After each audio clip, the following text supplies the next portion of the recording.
A telegram arrived 3 hours before Eleanor Whitfield's wedding.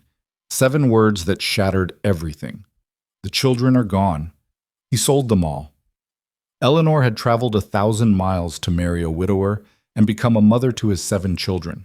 Instead, she discovered the cruelest betrayal imaginable. Her groom had traded his own sons and daughters like livestock to settle gambling debts. Scattered across Kansas territory, bound by brutal labor contracts, those children were disappearing into a system designed to break them. But Eleanor Whitfield wasn't the kind of woman who ran from a fight. Stay with me until the end of this story. Hit that like button and comment your city below so I can see how far this journey travels. Now let me tell you about the day one woman declared war on injustice itself. The train's whistle cut through the February cold like a blade through silk, and Eleanor Whitfield pressed her gloved hand against the frosted window, watching the endless Kansas prairie roll past in waves of brown and gray. 26 years old, unmarried, unwanted by Boston society, those were the facts that had driven her onto this westbound train 3 days ago. The advertisement had been simple enough. Widower with 7 children seeks capable wife. Must be of good character and willing to work. Kansas territory. She'd answered within a week. Now, as the train slowed toward Milbrook station, Eleanor caught her reflection in the glass, dark hair pinned severely beneath a traveling hat, gray eyes that her mother had once called too direct for a lady, and a mouth that smiled rarely but meant it when it did. She looked like what she was, a woman with nowhere else to go and nothing left to lose. "First time out west, miss?" The conductor's voice startled her. "Yes." Eleanor straightened her traveling coat. "I'm to be married this afternoon." The conductor's weathered face softened. "Well now, congratulations. Anyone I might know?" "Harold Pierce. He has a farm about 5 miles from town." Something flickered across the conductor's expression. Too quick to name, but Eleanor caught it. Pity, perhaps. Or warning. "Pierce," he repeated slowly. "Yes, ma'am. I know the name." He tipped his cap and moved on before she could ask what that look meant. The station was smaller than Eleanor had imagined, just a wooden platform and a building that served as both ticket office and telegraph station. A handful of people waited on the platform. 2 farmers in work clothes, an older woman with a market basket, and a tall man in a dark suit who stepped forward as Eleanor descended from the train. "Miss Whitfield?" His voice was formal, careful. "Yes?" "I'm Caleb Moore. Mr. Pierce asked me to meet you and bring you to the hotel. He'll collect you from there before the ceremony." Eleanor noticed what he didn't say, that the groom himself hadn't come to meet her. She noticed, too, the way Caleb Moore's jaw tightened when he spoke Harold's name, and how his eyes wouldn't quite meet hers. "Is something wrong, Mr. Moore?" "No, ma'am." He reached for her trunk. "Welcome to Milbrook." The hotel was a 2-story wooden building on Main Street, freshly painted white with green shutters. Caleb carried her trunk inside and set it down in the small lobby, where a woman in her 30s stood behind the desk. She had kind eyes and hair the color of honey, pinned up in a practical bun. "Eleanor Whitfield?"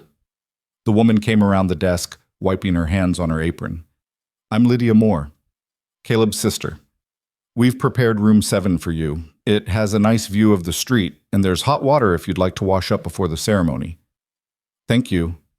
Eleanor felt the long journey settling into her bones. "That's very kind. Come with me." Lydia picked up Eleanor's carpet bag. "Caleb, bring the trunk." The room was simple but clean. A brass bed with a patchwork quilt, a washstand with a porcelain basin, a wardrobe, and a window overlooking Milbrook's main street. Eleanor had stayed in far worse during her years as a companion to elderly ladies in Boston. Lydia set the carpetbag down and turned, her expression suddenly serious. "Miss Whitfield, may I speak plainly?" "Please do." "How much do you know about Harold Pierce?" Eleanor untied her bonnet. "I know he's 43 years old, a widower and a farmer. He has 7 children ranging in age from 4 to 14. His wife died 18 months ago, and he needs help managing the household and children." She paused.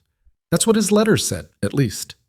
Lydia and Caleb exchanged a look that made Eleanor's stomach tighten. "What aren't you telling me?" Caleb cleared his throat. "Ma'am, It's not our place to— The children are gone, Lydia interrupted, her voice quiet but firm. All of them. The room seemed to tilt. Gone? What do you mean, gone? Harold Pierce sold them. Lydia's words dropped like stones into still water. 6 weeks ago. He had gambling debts, large ones, to some very dangerous men. When they came to collect, he didn't have the money. So he signed contracts binding his children out to labor. All 7 of them, scattered across 3 counties. The youngest is only 4 years old. Eleanor sat down heavily on the bed. That's not possible. You can't just sell children. You can't sell them outright, no, Caleb said. But you can sign them into indentured labor contracts. Perfectly legal if the parent consents. The children work off the debt, supposedly getting room and board in exchange. In reality— He stopped. In reality, it's slavery, Lydia finished. Those children are working in mines, on farms, in factories. Some of them are with families that might treat them decently. But most— She shook her head. Most aren't that lucky. Eleanor's hands were shaking. She pressed them flat against her knees. And he's marrying me this afternoon? After doing that to his own children? He needs a wife, Caleb said bluntly. The farm's falling apart without help, and he needs respectability. Someone to make it look like he's trying to rebuild, to be a family man again. Some of the town won't do business with him anymore, not after what he did. But plenty still will, Lydia added bitterly. Men protect their own out here, especially when money's involved. Eleanor stood, pacing to the window. Down on Main Street, a wagon rolled past. 2 women walked together, their heads bent in conversation. Normal life continuing as if children weren't being worked to death in the darkness. Where are they? She asked. The children. Where exactly did he send them?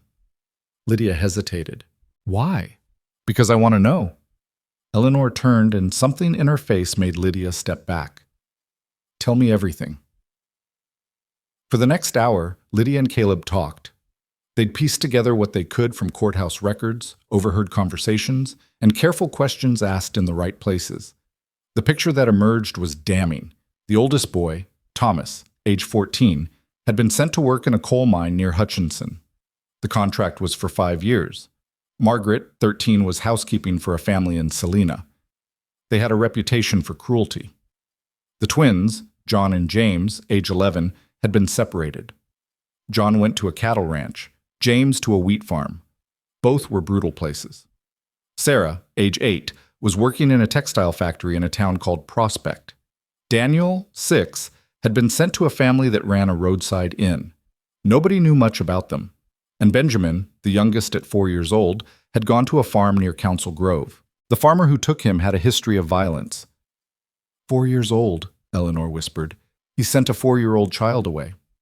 Harold told people it was for the children's own good, Lydia said, her voice thick with disgust. That they'd learn trades, become useful. Some people believed him. Or pretended to. Eleanor walked to her trunk and opened it. She pulled out a small leather pouch and emptied it onto the bed. Coins and bills tumbled out, every cent she owned in the world. She'd saved it over 6 years of working as a companion, living in other people's houses, wearing cast-off dresses, denying herself everything except the dream of someday having a home of her own. How much? Caleb asked quietly. $237. Eleanor looked at the money. Is it enough? Enough for what? To buy them back. Eleanor met Lydia's eyes. These labor contracts, they can be purchased, can't they? Transferred to a new holder? Theoretically, yes. But then that's what I'm going to do. Eleanor's voice was steady now, certain. I'm going to find every one of those children, and I'm going to bring them home. Miss Whitfield, Caleb stepped forward. Eleanor, do you understand what you're saying? Those contracts are held by men who won't want to give them up. The children are valuable labor. And even if you could buy the contracts, Harold is still their legal father. He could just sell them again, Eleanor finished. Yes, I understand. Which is why I need to know. Is there a lawyer in this town? Someone who might be willing to fight Harold Pierce in court? Lydia's eyes widened. You'd challenge him for custody? I'd challenge him for everything. Eleanor began repacking her money. He posted an advertisement for a mail-order bride. I answered in good faith. I traveled 1,000 miles to marry him and become a mother to his children. Instead, I arrived to find he's discarded those children like unwanted furniture. I'd say that constitutes fraud, wouldn't you? A slow smile spread across Caleb's face. There's a lawyer named Samuel Bennett. He's young, but he's sharp. And he hates Harold Pierce. Pierce swindled Bennett's father out of some land 2 years ago. Take me to him. Now? Lydia glanced at the clock. The wedding's in 3 hours. Eleanor fastened her traveling cloak. Then we'd better hurry. Samuel Bennett's office was above the general store, reached by an outside staircase. He was younger than Eleanor expected, no more than 30, with ink-stained fingers and a face that suggested he smiled more often than circumstances currently allowed. Miss Whitfield. He stood when they entered. I heard you'd arrived in town. I'm sorry to say congratulations seem premature. Mr. Bennett, I need to know something. If a man advertises for a wife under false pretenses, specifically claiming to have 7 children in need of a mother when he's actually disposed of those children, does the intended bride have any legal recourse? Bennett's eyebrows rose. He gestured to chairs. Sit, please, and tell me everything. Eleanor did. She laid out the facts as she knew them. The advertisement, the letters from Harold that mentioned the children repeatedly, her journey west, and the revelation that greeted her upon arrival. She watched Bennett's face carefully as she spoke, looking for skepticism or dismissal. She found neither. And your intention, Bennett asked when she finished, to recover the children, by purchase or by law, and to prevent Harold Pierce from ever having authority over them again. Bennett leaned back, tapping his pen against his desk. It's not impossible. Difficult, yes. Expensive, certainly. But not impossible. He pulled a clean sheet of paper toward him. First, we'd need to locate each child and determine the exact terms of their contracts. Some might be more easily challenged than others. For instance, if the child is being mistreated, we could argue for breach of the labor agreement's terms. And custody? That's trickier. Pierce is the legal father. Under Kansas law, that gives him considerable authority. However, Bennett began writing. If we can demonstrate abandonment, abuse, or unfitness as a parent, we might petition for guardianship to be transferred. It would help if you were actually married to him. A stepmother has more standing than a stranger, but given the circumstances, I wouldn't recommend going through with the ceremony. I have no intention of marrying that man, Eleanor said flatly. Good. Then our strategy is this. We document everything. We locate the children and assess their conditions. We challenge the contracts where possible, and we build a case for Pierce's parental unfitness. In the meantime, you'll need somewhere to stay that isn't Pierce's farm. She can stay at the hotel, Lydia said immediately, for as long as needed. Eleanor touched her arm gratefully, then looked back at Bennett. How much will this cost? My fee can wait until you've recovered the children. Right now, you need that money for buying back the contracts and for travel expenses. Bennett stood. But Miss Whitfield, Eleanor, you need to understand something. The men who hold these contracts won't all be reasonable. Some will refuse to negotiate. Some might be dangerous. And Pierce himself will fight you. He'll spread rumors, turn people against you, maybe worse. Are you prepared for that? Eleanor thought of a 4-year-old boy working on a farm known for violence. She thought of twins torn apart, of a teenage boy in a coal mine, of a girl barely 13 serving a cruel family. She thought of every comfortable choice she could make, return to Boston, find another situation, pretend she'd never heard the name Pierce. Mr. Bennett, she said, I've spent my entire adult life being told what I couldn't do, where I couldn't go, how I couldn't live. I've been dependent on the charity and tolerance of others, invisible unless I was useful, silent unless spoken to. I came west because I had nothing left to lose and everything to prove. I won't walk away from 7 children who need someone to fight for them just because it's hard or dangerous or improper. She stood. So yes, I'm prepared. The only question is whether you are. Bennett grinned. I'll draw up the paperwork. Give me 2 days to research the contracts and file the initial motions. In the meantime, you might want to let Harold Pierce know you won't be showing up to the wedding. Eleanor's smile was sharp. Oh, I'll show up. I want to see his face when I tell him exactly what I think of him. The courthouse clock was striking 2 when Eleanor walked into Milbrook's small church. Harold Pierce stood at the altar, talking to the minister, a thin, nervous man who kept adjusting his collar. Pierce was tall and broad-shouldered, his face weathered from years of farming. He looked, Eleanor thought, like any other hard-working frontier man.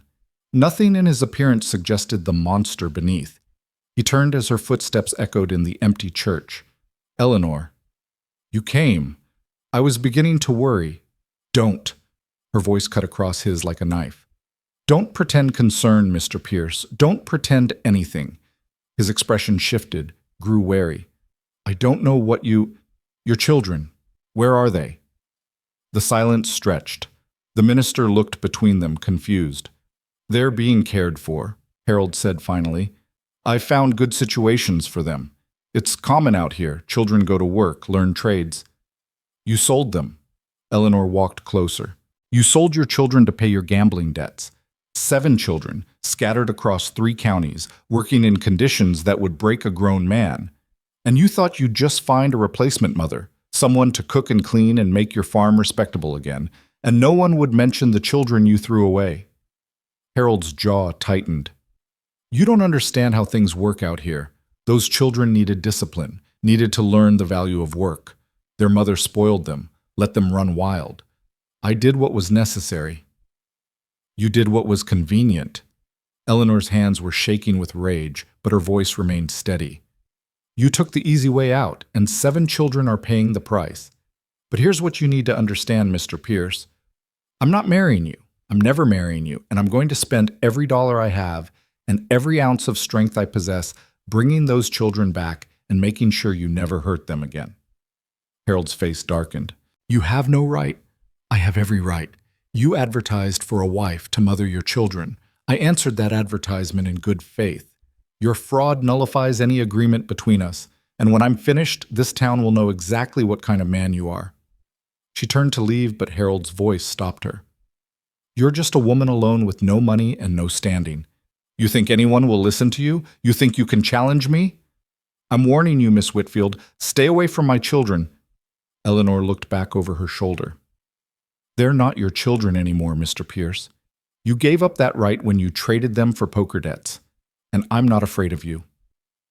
She walked out of the church into the February cold, her heart pounding. Behind her, she heard Harold's voice raised in anger, the minister's placating murmurs. She didn't care. She'd thrown down the gauntlet. Now came the hard part. At the hotel, Lydia had hot coffee and warm bread waiting. How did he take it? Badly. Eleanor wrapped her hands around the coffee cup. He threatened me. Caleb, who'd been sitting by the stove, stood up. What kind of threat? The vague kind.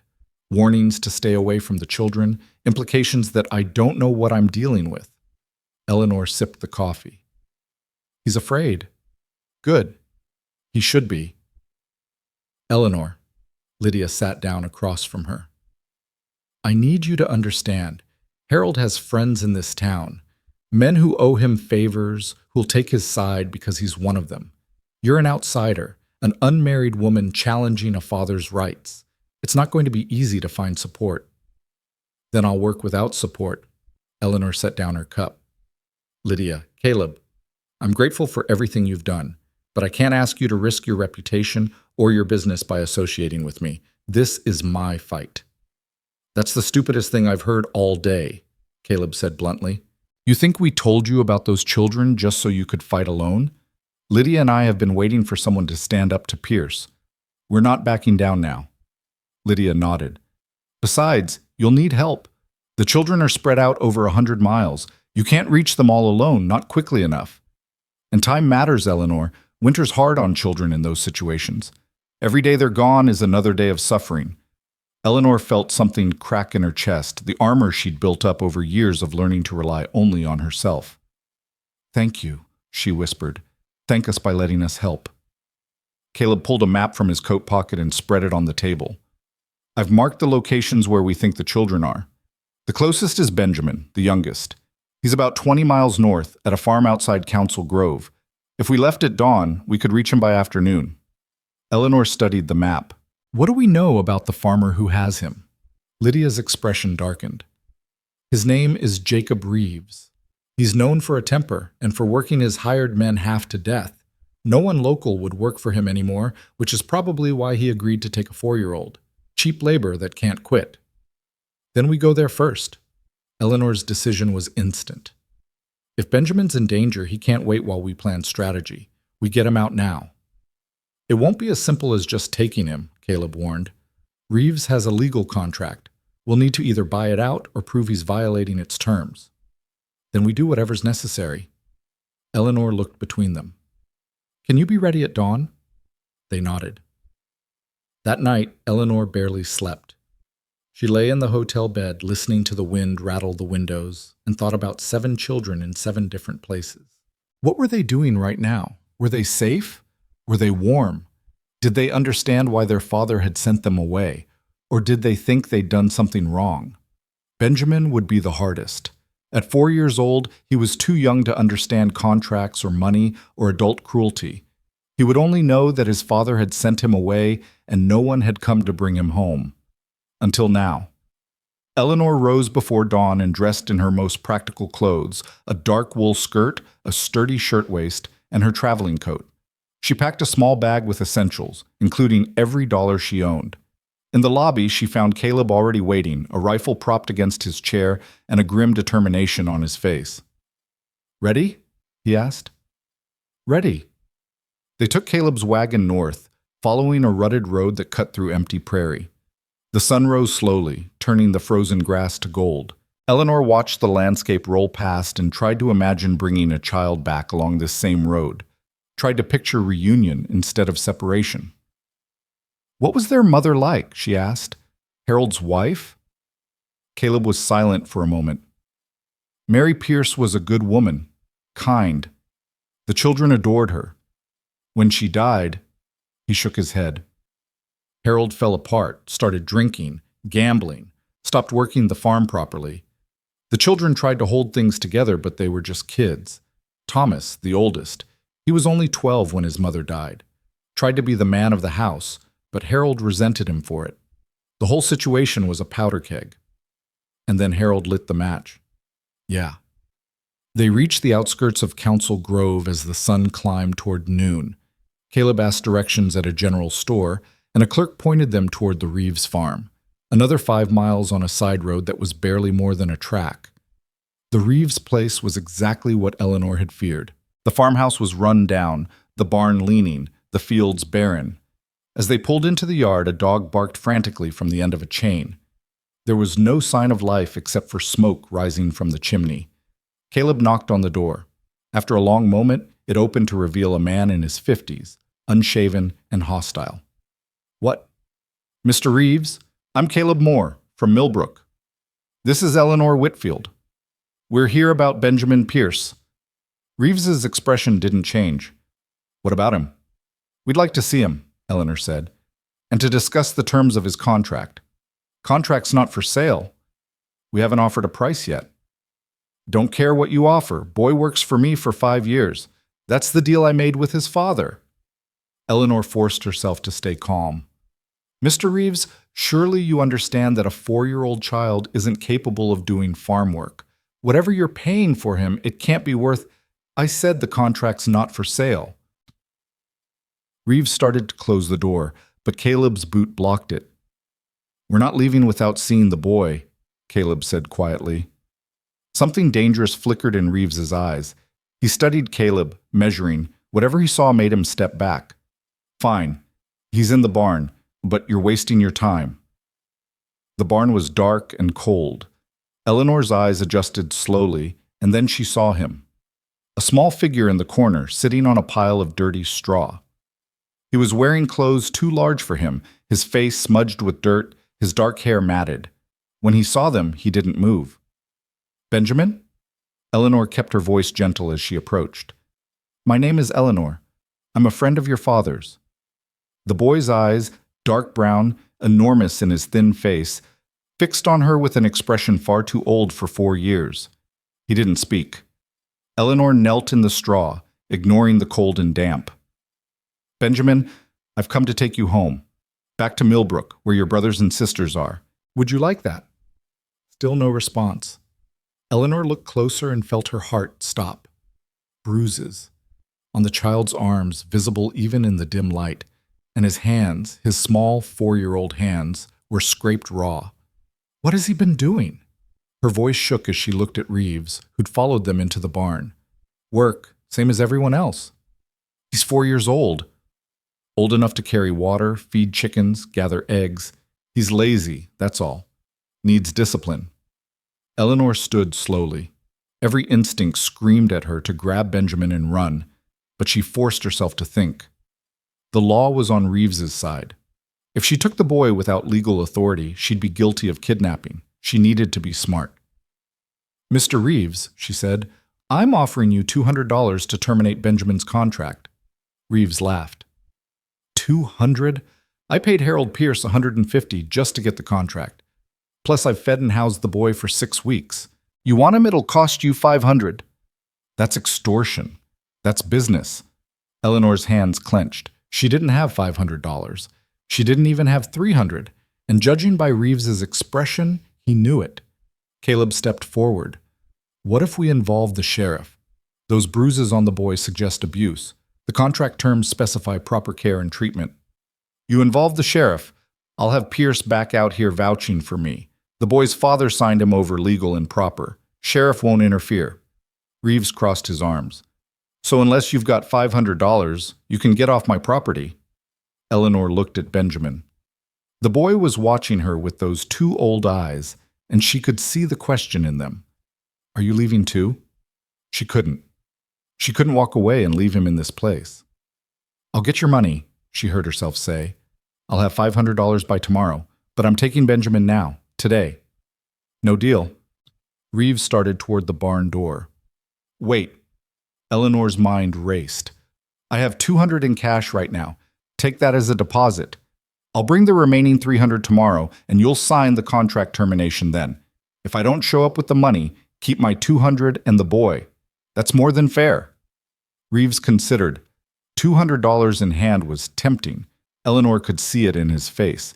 And he probably figured she wouldn't be able to raise the remaining $300 anyway. "Show me the money." Eleanor pulled out her leather pouch and counted out $200 in bills and coins. She held it out, and Reeves snatched it. "Tomorrow," he said. "Noon. You don't show up with $300 more. I keep your money and the boy, and you'll be banned from this property. Understood?" "Understood." Reeves pocketed the money and walked out of the barn, already dismissing them. Eleanor turned back to Benjamin. She knelt again, meeting his eyes. "Benjamin, I don't have time to explain everything right now, but I promise you, I promise. I'm coming back tomorrow, and I'm taking you away from here. Can you be brave until then?" The boy's small hand reached out and touched her face, just once, gently. Then he withdrew to his corner. Eleanor had to force herself to stand, to walk away. Every step toward the wagon felt like betrayal. Behind her, she could feel Benjamin watching. In the wagon, heading back toward town, Eleanor couldn't speak. Rage and grief warred in her throat. "We'll get the money," Caleb said finally. "I have some saved, Lydia too, and maybe Bennett. It won't be enough." Eleanor's voice was flat. "We'd need to raise $300 by tomorrow. That's impossible." "Then what do we do?" Eleanor was silent for a long moment. Then she said, "We go to Harold Pierce, and we make him pay." The ride back to Milbrook felt twice as long as the journey out. Eleanor sat rigid in the wagon seat, her mind calculating impossible mathematics. $300 by noon tomorrow. She had $37 left after giving Reeves his deposit.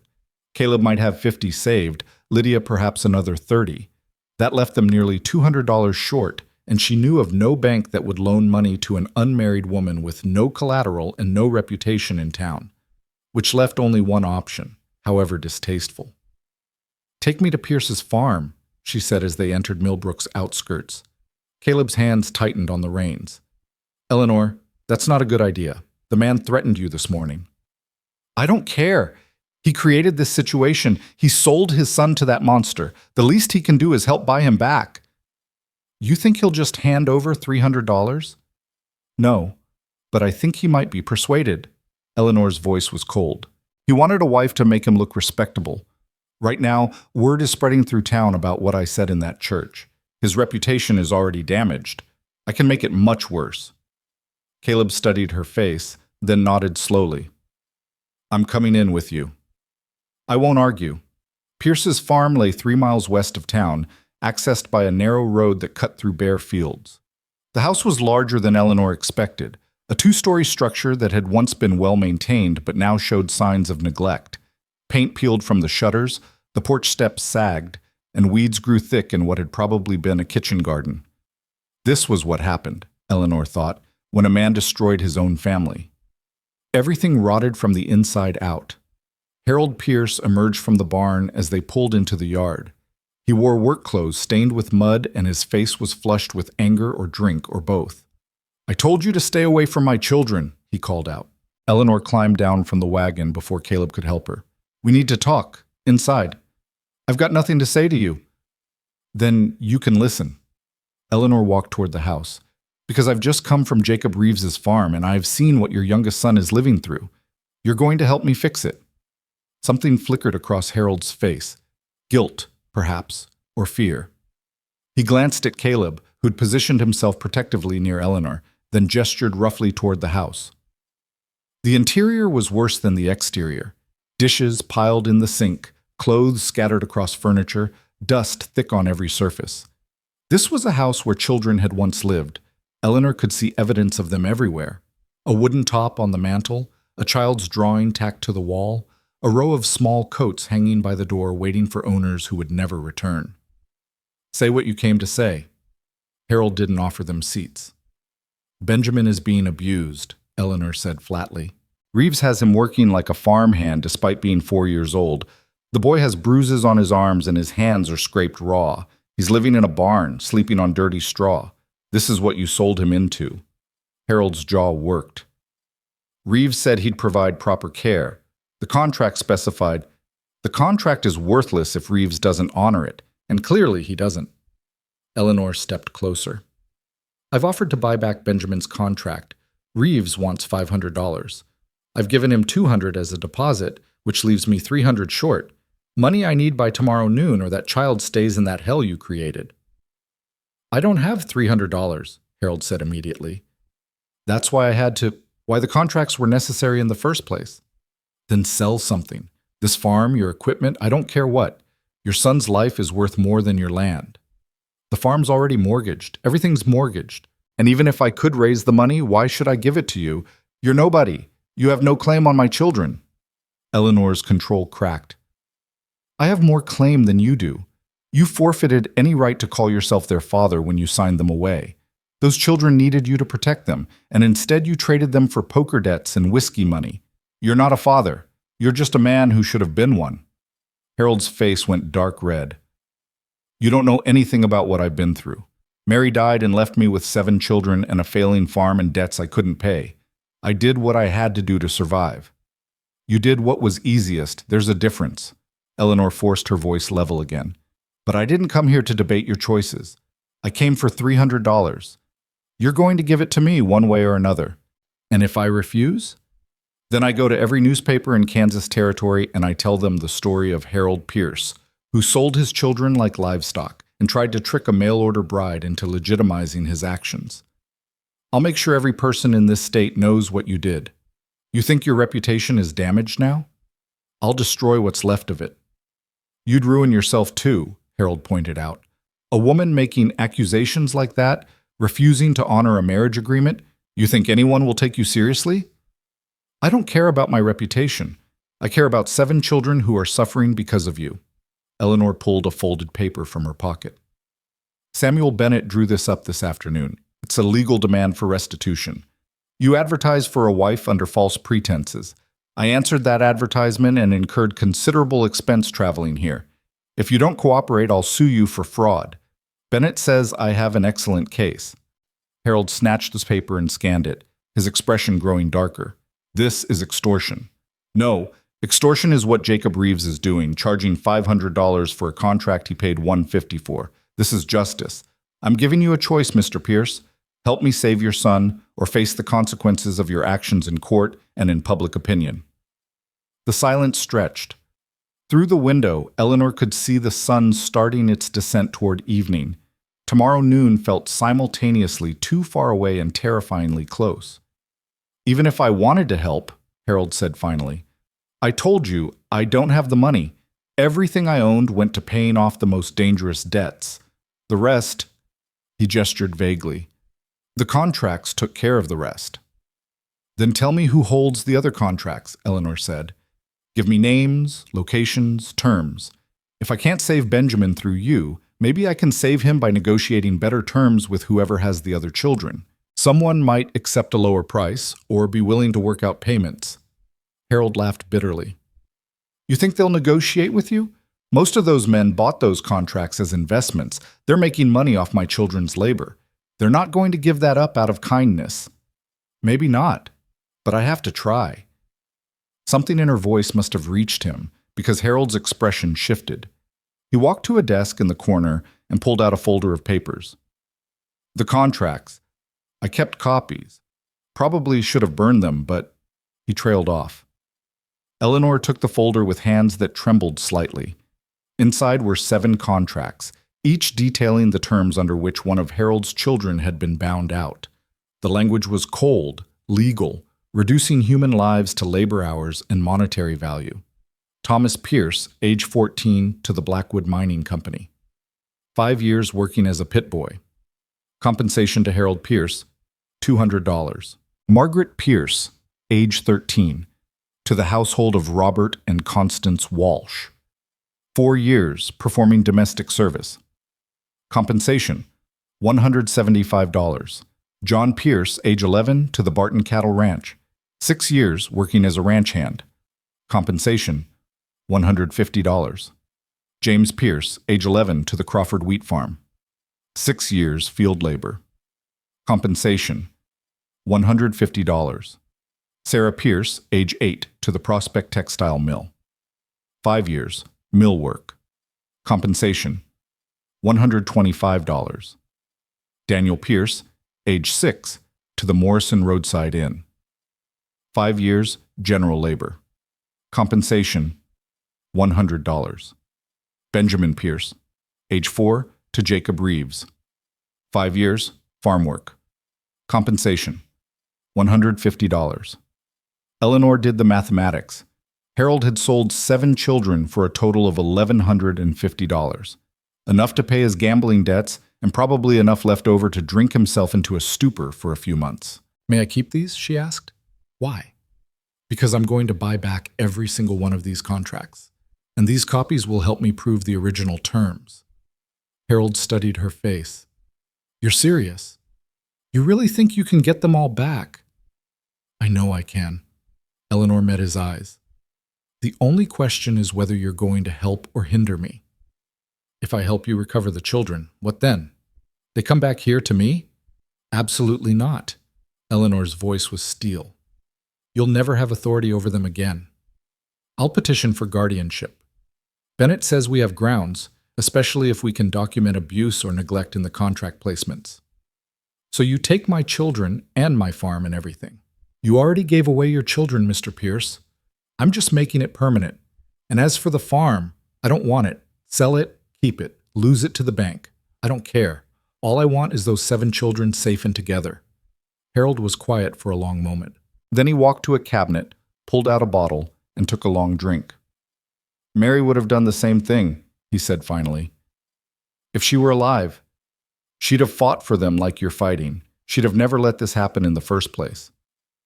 It wasn't an apology. It wasn't even close. But it was the first time Harold had acknowledged his own failure. "I can't give you $300, he continued, "but I can give you this." He reached into his coat pocket and pulled out a small leather pouch. Inside were bills and coins that Eleanor quickly counted. $120. "It's all I have left," Harold said. "I was saving it for spring planting, but—" He shrugged. "Seeds don't matter if I can't live with myself." Eleanor took the money. It wasn't nearly enough, but combined with her remaining $37 and whatever Caleb and Lydia could contribute, it brought them closer. She tucked the pouch and the contracts folder under her arm. "Thank you," she said, though the words tasted strange. "Don't thank me, just—" Harold looked away. "Benjamin, when you get him back, tell him his father is sorry, even if he doesn't understand yet. Tell him someday." Eleanor didn't promise. She simply turned and walked out, Caleb following close behind. In the wagon, Caleb counted the money. 157 total now, between this and what you had left. Still need about 220 more, and that's assuming Lydia and I can scrape together 70 or 80. "I know." Eleanor's mind was already racing ahead. "Take me to the bank. Maybe they'll—" "Eleanor, the bank's closed. It's past 5. "Then take me to whoever runs it. I don't care if I have to wake the banker at home. I need to try." But trying proved futile. The banker, a pompous man named Weatherby, whom Caleb roused from his dinner, listened to Eleanor's request with barely concealed disdain. A loan to an unmarried woman with no property, no employment, and no male relative to guarantee it? Absurd. He practically laughed her out of his parlor. Back at the hotel, Lydia was waiting with coffee and worry. "Any luck?" "Some. Not enough." Eleanor explained about the money from Harold and the banker's refusal. "How much can you spare?" Lydia and Caleb exchanged glances. $73, Lydia said. "It's our emergency savings, but this qualifies as an emergency." Eleanor did the math. $230. Still $70 short, with no clear way to raise it by noon tomorrow. "What about Bennett?" Caleb suggested. "Could he loan it?" "I'll ask, but I doubt he has much either. Young lawyers barely scraping by themselves." Eleanor pressed her hands to her face. "We're so close. $70. It might as well be 7,000. "There's one other option," Lydia said quietly. "The church takes up collections for families in need. If we went to Reverend Matthews tonight, explained the situation, he was the one preparing to perform my wedding to Harold," Eleanor interrupted.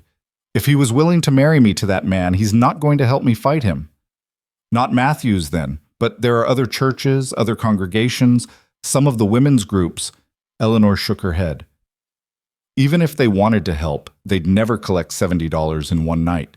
And I can't risk word getting back to Harold, or worse, to Reeves. If Reeves finds out I'm scrambling for money, he might raise his price again." They sat in dejected silence. Outside, full darkness had fallen. Somewhere 20 miles north, a 4-year-old boy was probably being ordered to bed in that freezing barn, wondering if the woman who'd visited him was real or just another dream. "I could steal it," Caleb said suddenly. "What?" "Harold has to have more money somewhere, or valuables. I could go back tonight, break in—" "No." Eleanor's voice was firm. "We do this legally or not at all. If we break the law, we lose any moral authority to challenge Harold's actions. We become criminals, and everything we're trying to do falls apart." "So we just give up?" Caleb's frustration was evident. "Let that child stay with Reeves?" "I didn't say that." Eleanor stood, pacing to the window. Her reflection stared back at her, a woman alone, facing an impossible situation, just like every other woman who'd ever tried to fight a system designed to exclude her. But she wasn't alone. Not really. Lydia and Caleb had risked their own stability to help her. Samuel Bennett had taken her case knowing he might not see payment for months. Even Harold, despicable as he was, had given her his last dollars. Sometimes strength wasn't about having enough. It was about being willing to use everything you had. "My mother left me a brooch," she said slowly, "when she died. It was her mother's before that, sterling silver with a garnet center. I was supposed to sell it years ago when money got tight, but I couldn't. It was the only thing I had left of her." "Eleanor, no," Lydia said. "You can't. How much would it bring?" Eleanor turned. "If I sold it tonight, how much?" "Maybe $40, $50. But Eleanor, that's your inheritance. My inheritance is worth less than a child's life." Eleanor pulled the brooch from her bag. A beautiful piece, the silver worked into delicate flowers around the deep red stone. Her mother had worn it every Sunday. "Where can I sell it tonight?" "The general store might buy it," Caleb said reluctantly. "Old man Patterson deals in jewelry sometimes, resells it to travelers, but he'll lowball you, especially if he knows you're desperate." Then we don't tell him I'm desperate. Eleanor pinned the brooch to her collar. We tell him I'm a woman of means who's simply liquidating assets. Can you help me? 20 minutes later, they stood in Patterson's general store. The old man examined the brooch through a jeweler's loupe, his expression carefully neutral. Sterling silver, decent garnet, probably 1840s workmanship. He set it down. I'll give you 35. It's worth at least 60, Eleanor said calmly, and you know it. Maybe in a city, but this is Milbrook. I'll be lucky to find a buyer at 45. 35 is my final offer. Eleanor picked up the brooch. Then I'll find another buyer. There isn't another buyer in town. Then I'll wait until there is. She turned to leave, praying Patterson would call her back. The seconds stretched. Finally, just as she reached the door, 45. But that's robbery on my end. Eleanor turned back. Done.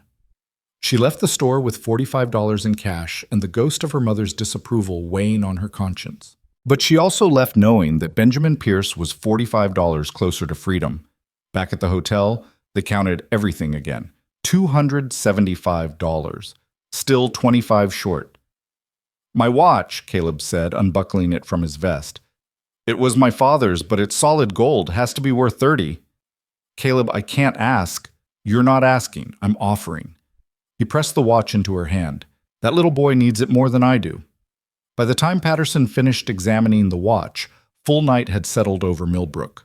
The store was stuffy, overheated by a potbelly stove, and Eleanor felt sweat trickling down her back despite the February cold outside. $28, Patterson said finally. Done. $303. They'd done it. Eleanor barely slept that night. She lay in her hotel room watching the window gradually lighten from black to gray to pale gold, and she thought about Benjamin. Was he awake too? Was he afraid? Did he remember her promise? At dawn, she dressed carefully. She needed to look respectable, capable, someone Reeves would have to take seriously.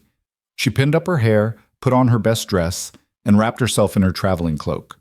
In the mirror, she looked like a woman about to attend a business meeting, which she supposed she was. The business of buying back a child. Caleb and Lydia were waiting in the lobby with coffee and sandwiches nobody could eat. They reviewed the plan one more time. Caleb would drive Eleanor to Reeves's farm. Lydia would stay behind and prepare a room at the hotel for Benjamin, a warm space with a soft bed and clean clothes. Samuel Bennett would meet them at the farm at noon with legal documentation for the contract transfer. If something goes wrong, Eleanor said, if Reeves refuses the deal or tries to change the terms. We take Benjamin anyway and sort out the legal mess later, Caleb finished. I know. I brought my rifle just in case. I prefer we didn't need violence. So would I, but I'm not leaving that child there no matter what Reeves says. The ride north felt different from yesterday's journey. Then, Eleanor had been operating on outrage and determination. Now, with the full weight of what she was attempting settling on her shoulders, she felt something closer to terror. What if Reeves refused? What if $300 wasn't enough after all? What if she'd sold her mother's brooch and Caleb had sacrificed his father's watch for nothing? But then she remembered Benjamin's small hand touching her face in that freezing barn, and the fear transformed into resolve. Whatever happened, that child was not spending another night in Jacob Reeves's custody. They reached the farm at 12:45. Bennett's buggy was already there, the young lawyer standing beside it with a leather document case. He looked nervous but determined. Everything's ready, he said as Eleanor climbed down. I've drawn up a contract termination and transfer of custody. Reeves signs it, you pay him, and Benjamin is legally yours. Mine? Well, legally, he'll be transferred to your guardianship pending a full custody hearing, but functionally, yes, yours. Reeves emerged from the house as they approached. He'd made some effort to clean up, shaved, changed his shirt, and Eleanor realized he'd been planning for this moment too, probably counting his money in advance. You brought it? He asked without preamble. Eleanor pulled out the leather pouch and opened it so he could see the bills inside. $300 as agreed. Where's Benjamin? We do the business first. Bennett stepped forward. Mr. Reeves, I'm Samuel Bennett, attorney at law. I've prepared the necessary documents for this transaction. If you'll review and sign here, I don't need a lawyer complicating things." Reeves reached for the money, but Eleanor pulled it back. "We do this properly," she said. "You sign the termination, I pay you, you release Benjamin. That's the deal." Reeves scowled but took the papers Bennett offered. He read them slowly, lips moving, clearly uncomfortable with the legal language. "This says I give up all rights to the contract and can't pursue further compensation." "That's correct," Bennett confirmed. "Once you sign and accept payment, the matter is closed." "And if the boy causes trouble later, if he runs away or gets hurt, that's no longer your concern," Eleanor said. "He'll be my responsibility." Reeves grunted and pulled a pen from his pocket. His signature was barely legible, but it was legal. Bennett witnessed it, then handed Eleanor her own copy. "Now the money," Reeves said. Eleanor counted it out bill by bill, making sure Bennett witnessed every dollar. When Reeves had it all, he recounted it himself, taking his time. Finally satisfied, he pocketed the cash. "Barn," he said, and turned away. They found Benjamin exactly where he'd been yesterday, in the corner, sitting on the straw. But today, his small face lifted when Eleanor entered, and something that might have been hope flickered in his eyes. "Benjamin." Eleanor knelt beside him. "I told you I'd come back. Now we're going to leave this place, and you're never coming back. Do you understand?" The boy nodded slowly. "Can you walk? Are you hurt anywhere?" Benjamin shook his head. He stood up, wobbling slightly, and Eleanor saw how thin he was beneath the oversized clothes. How long had it been since he'd eaten a real meal? "Mr. Reeves," Bennett called toward the barn door. "The contract specified you'd provide adequate food and shelter. This child is clearly malnourished." "He ate what I ate," Reeves shot back. "Not my fault he's picky." Eleanor didn't trust herself to respond. She simply took Benjamin's hand, so small, so cold, and led him toward the door. The boy walked stiffly, as if he'd forgotten how to move freely. Outside, in the February sunlight, Eleanor got her first clear look at him. Dark hair like his father's, but his eyes were different, softer, sadder.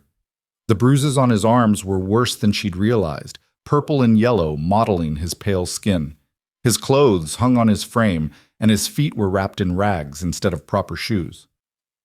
"Caleb, your coat," Eleanor said urgently. Caleb was already shrugging it off. They wrapped Benjamin in wool twice his size, and the boy disappeared into its folds. Eleanor lifted him. He weighed almost nothing, and carried him to the wagon. "Wait," Reeves called from the porch. "The boy's got belongings, clothes and such." "Keep them," Eleanor said without turning. "He won't need anything from this place." She climbed into the wagon with Benjamin on her lap, and Caleb drove them away from that farm like they were outrunning demons. Maybe they were.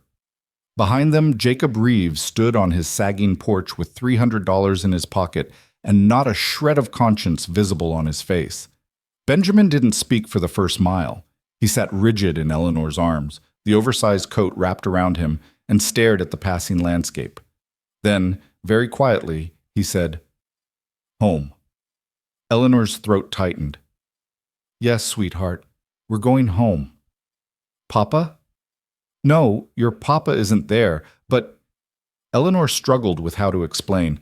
How did you tell a 4-year-old that his father had abandoned him? "But I'm there, and soon your brothers and sisters will be too. Would you like that?" Benjamin thought about this. "Maggie?" "Yes, Margaret. We're going to find her next, and Thomas, and the twins, and Sarah, and Daniel, all of them." The boy relaxed slightly against her. "Cold," he whispered. "I know, but we'll be in town soon, and there's a warm room waiting for you, with a real bed and blankets and all the food you can eat." Benjamin's eyes drifted closed. Eleanor felt his breathing slow, deepen. The child was asleep before they'd gone another mile, his small body finally surrendering to exhaustion. Lydia was waiting on the hotel porch when they arrived. She took one look at Benjamin and pressed her hand to her mouth. "Oh, that poor baby." They carried him upstairs to the room Lydia had prepared. She'd outdone herself, a fire blazing in the grate, the bed piled with quilts, hot water in the basin, and clean children's clothes laid out on a chair. How she'd found them so quickly, Eleanor didn't know and didn't ask. I'll help you get him cleaned up and fed, Lydia said. Then he needs to sleep properly, in a real bed. It took time. Benjamin woke when they tried to change his clothes and panicked, thrashing weakly until Eleanor gathered him close and spoke softly until he calmed. The bathwater revealed more bruises, more scrapes, and evidence of neglect that made Eleanor's hands shake with fury. But she forced herself to be gentle, to wash him carefully and dress him in clothes that actually fit. Lydia brought up soup and bread, but Benjamin could only manage a few spoonfuls before his stomach rebelled. He wasn't used to real food anymore. Small amounts, Lydia said, often, will build his strength back up slowly. They put him to bed finally, the small boy nearly disappearing under the quilts. He was asleep again within minutes, one hand curled beneath his chin in a gesture of heartbreaking vulnerability. Eleanor stood by the bed and watched him breathe. One child safe. 6 more to go. You did it, Caleb said from the doorway. I honestly didn't think we'd pull it off. We got lucky, Eleanor replied. Reeves was motivated by greed. The others won't all be so simple. No, Bennett agreed, joining them. In fact, I've been reviewing these contracts you got from Pierce. Some of them are going to be very difficult. The mining company that has Thomas, for instance, they won't sell back a 14-year-old boy who can do a man's work. He's too valuable. Then we find another way. Eleanor pulled the folder of contracts from her bag. Tell me everything these documents reveal. They spent the next hour analyzing each contract. Bennett explained the legal nuances, the potential challenges, and the likely costs. By the time they finished, Eleanor understood the enormity of what she'd committed to. Thomas at the mine, probably $1,000 to buy back, if they'd even negotiate. Margaret with the Walsh family, maybe $300, but they'd likely refuse on principle. The twins, $400 each at minimum, and separating them had probably been deliberate to make it harder to recover both. Sarah at the textile mill. The mill employed dozens of children and wouldn't want to set a precedent of selling back contracts. Daniel at the inn. Unknown variables, but at least $200. Total estimated cost, at least $3,000, possibly more. Eleanor had spent nearly everything she had on Benjamin. Even if she could somehow raise more funds, it would take months. I don't have that kind of time, she said. Winter's hard on children in those conditions. Every day matters. Then we prioritize, Bennett suggested. Focus on the youngest first, the ones in the most danger. Daniel's only 6, and we don't know anything about the inn where he is. Maybe check on him next. Assess the situation? Eleanor looked at Benjamin, sleeping peacefully for probably the first time in 6 weeks. She'd saved 1 child, but 6 more were out there waiting. 6 more children who'd gone to sleep tonight, not knowing if anyone was coming for them. Tomorrow, she decided. Tomorrow we go after Daniel. And we keep going until they're all home. Caleb and Bennett exchanged glances. They both knew what Eleanor had just committed to. Weeks or months of travel, confrontation, negotiation, and likely heartbreak. But neither of them argued. I'll start researching the Morrison Inn, Bennett said. See what I can learn about the family. And I'll ask around town, Lydia added. Someone might know someone who's been there, can tell us what to expect. After they left, Eleanor sat beside Benjamin's bed and watched the firelight play across his sleeping face. The child looked peaceful now, the lines of fear and pain smoothed away by rest. But she knew the trauma ran deeper than physical neglect. Benjamin had been abandoned by his father and worked like an animal by strangers. Those scars would take time to heal, if they ever healed at all. She thought about the other 6 children. Were they sleeping tonight or working? Were they alone or did they have each other somehow? Did they wonder why no one had come for them? I'm coming, she whispered to the empty room. For all of you, I promise. Outside her window, Milbrook settled into night. Somewhere in the darkness, 6 more children waited for rescue, and Eleanor Whitfield, who'd come west as a mail-order bride, had become something she'd never intended, a crusader. The question was whether her determination would be enough to overcome the money, power, and indifference that stood between her and 7 children who needed someone to fight for them. She'd find out soon enough. Benjamin woke screaming at 2 in the morning. Eleanor, who'd been sleeping in a chair beside his bed, jerked awake to find the boy sitting upright, his small body rigid with terror, his eyes wide but unseeing. She moved quickly, gathering him into her arms. You're safe, she murmured, rocking him gently. You're safe now, Benjamin. No one's going to hurt you. The child trembled against her, his breathing ragged. Gradually, his eyes focused. He looked around the warm room, at the dying fire in the grate, at Eleanor's face, and seemed to remember where he was. The screaming stopped, replaced by silent tears that soaked into her nightgown. Want Maggie, he whispered finally. I know, sweetheart. We'll find her, I promise. But even as she made the promise, Eleanor felt its weight. Margaret was 13, old enough to understand what had happened to her family, old enough to have lost hope. And according to the contract, she was working for the Walsh family in Selena, people with a reputation for cruelty. Getting her back wouldn't be as simple as paying money. Eleanor held Benjamin until he fell asleep again, his small hand clutching her sleeve. She stayed in the chair, unable to return to her own room, watching over him as the night slowly gave way to dawn. By the time pale light filtered through the window, she'd made her decision. Daniel was 6 years old and potentially in danger at the Morrison Inn, but Margaret was 13 and already breaking. They'd go after her first. At breakfast, she explained her reasoning to Lydia and Caleb. Benjamin sat on her lap, eating scrambled eggs with the focused intensity of a child who'd learned not to waste food. He wouldn't let Eleanor more than a few inches away from him. Selena's 40 miles east, Caleb said. We could reach it by evening if we left now. What about Benjamin? Lydia asked. He's not strong enough to travel. Eleanor had considered this. He stays here with you. I'll be gone 2 days at most. You can care for him? Of course, but Eleanor, he's barely started trusting you. If you leave now, I know. Eleanor smoothed Benjamin's hair. But if Margaret's situation is as bad as we fear, every hour matters. And I can't take a 4-year-old into a potentially hostile situation. Benjamin looked up at her, his dark eyes worried. You come back? The question broke her heart. Yes, sweetheart. I promise I'll come back. And when I do, maybe I'll bring your sister. He considered this, then nodded slowly and returned to his eggs. An hour later, Eleanor and Caleb were on the road to Selena. Bennett had stayed behind to continue researching the other contracts and to keep watch over Benjamin. They'd packed supplies for 2 days and brought every dollar Eleanor could scrape together, barely 100 after buying back Benjamin's contract. It wouldn't be enough if the Walshes demanded serious money, but Eleanor was counting on finding leverage beyond cash. The road east was better maintained than the northern route they'd taken to Reeves's farm. They passed other travelers, freight wagons heading west, and once a stagecoach that thundered past in a cloud of dust.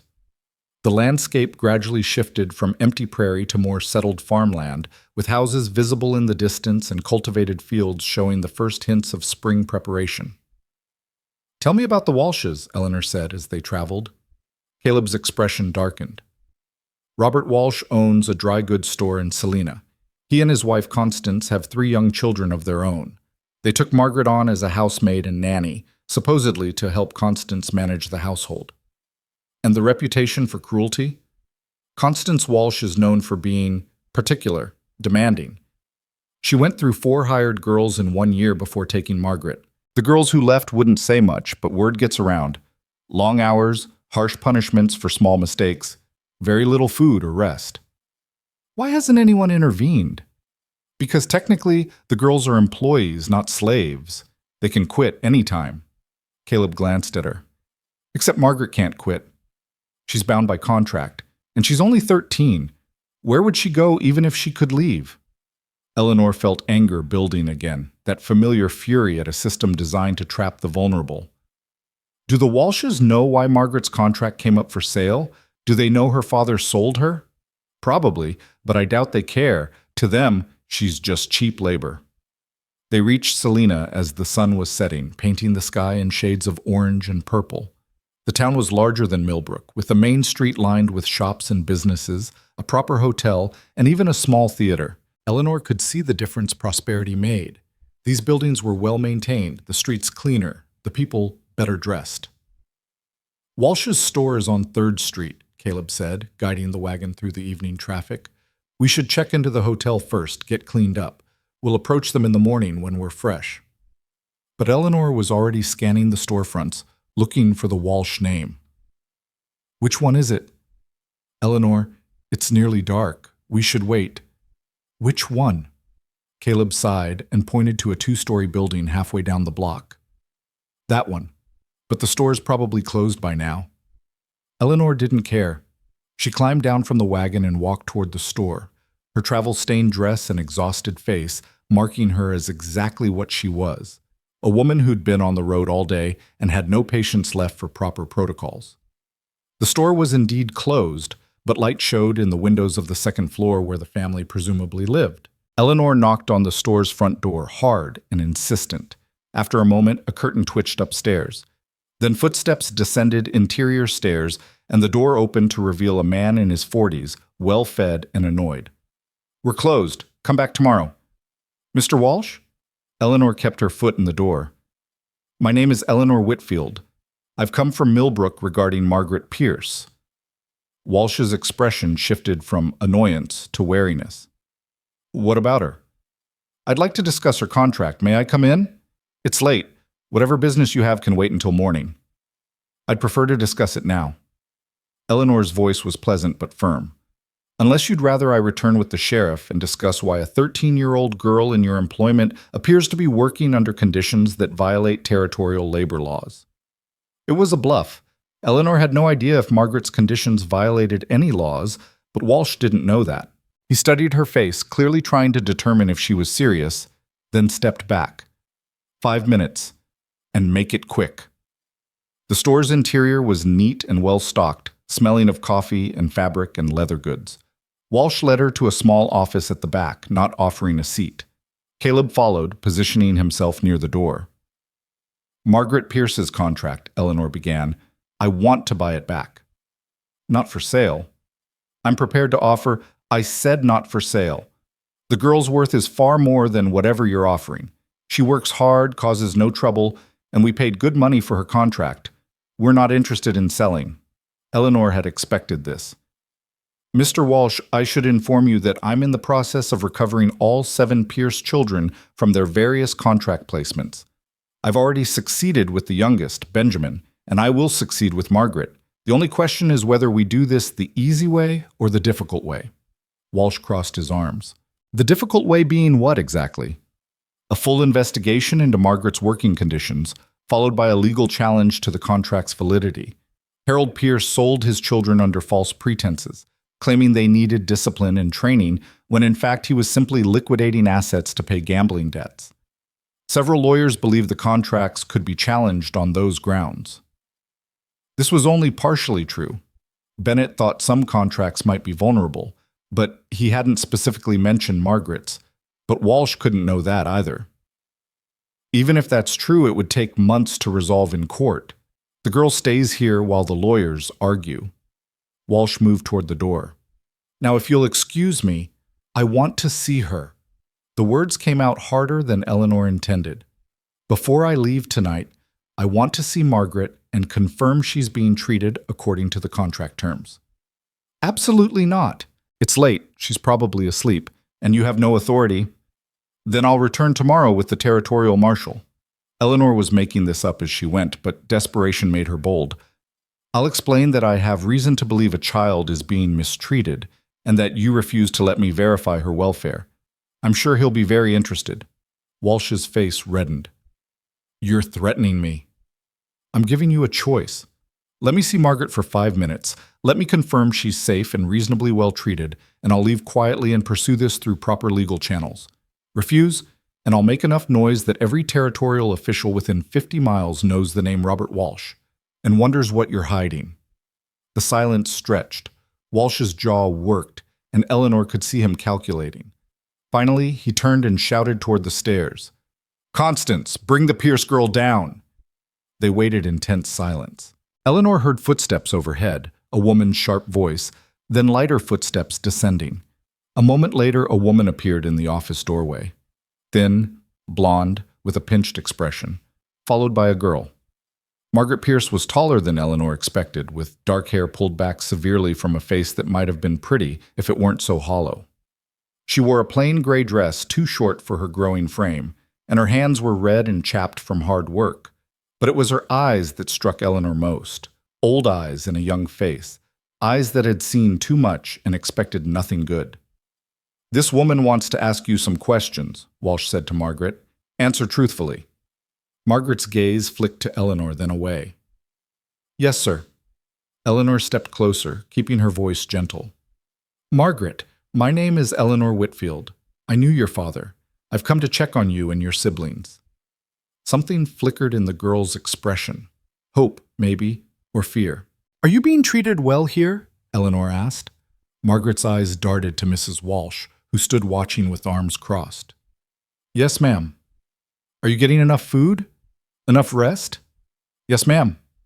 Eleanor could see the lie in every line of the girl's too thin body, in the shadows under her eyes, in the way she held herself like someone expecting a blow.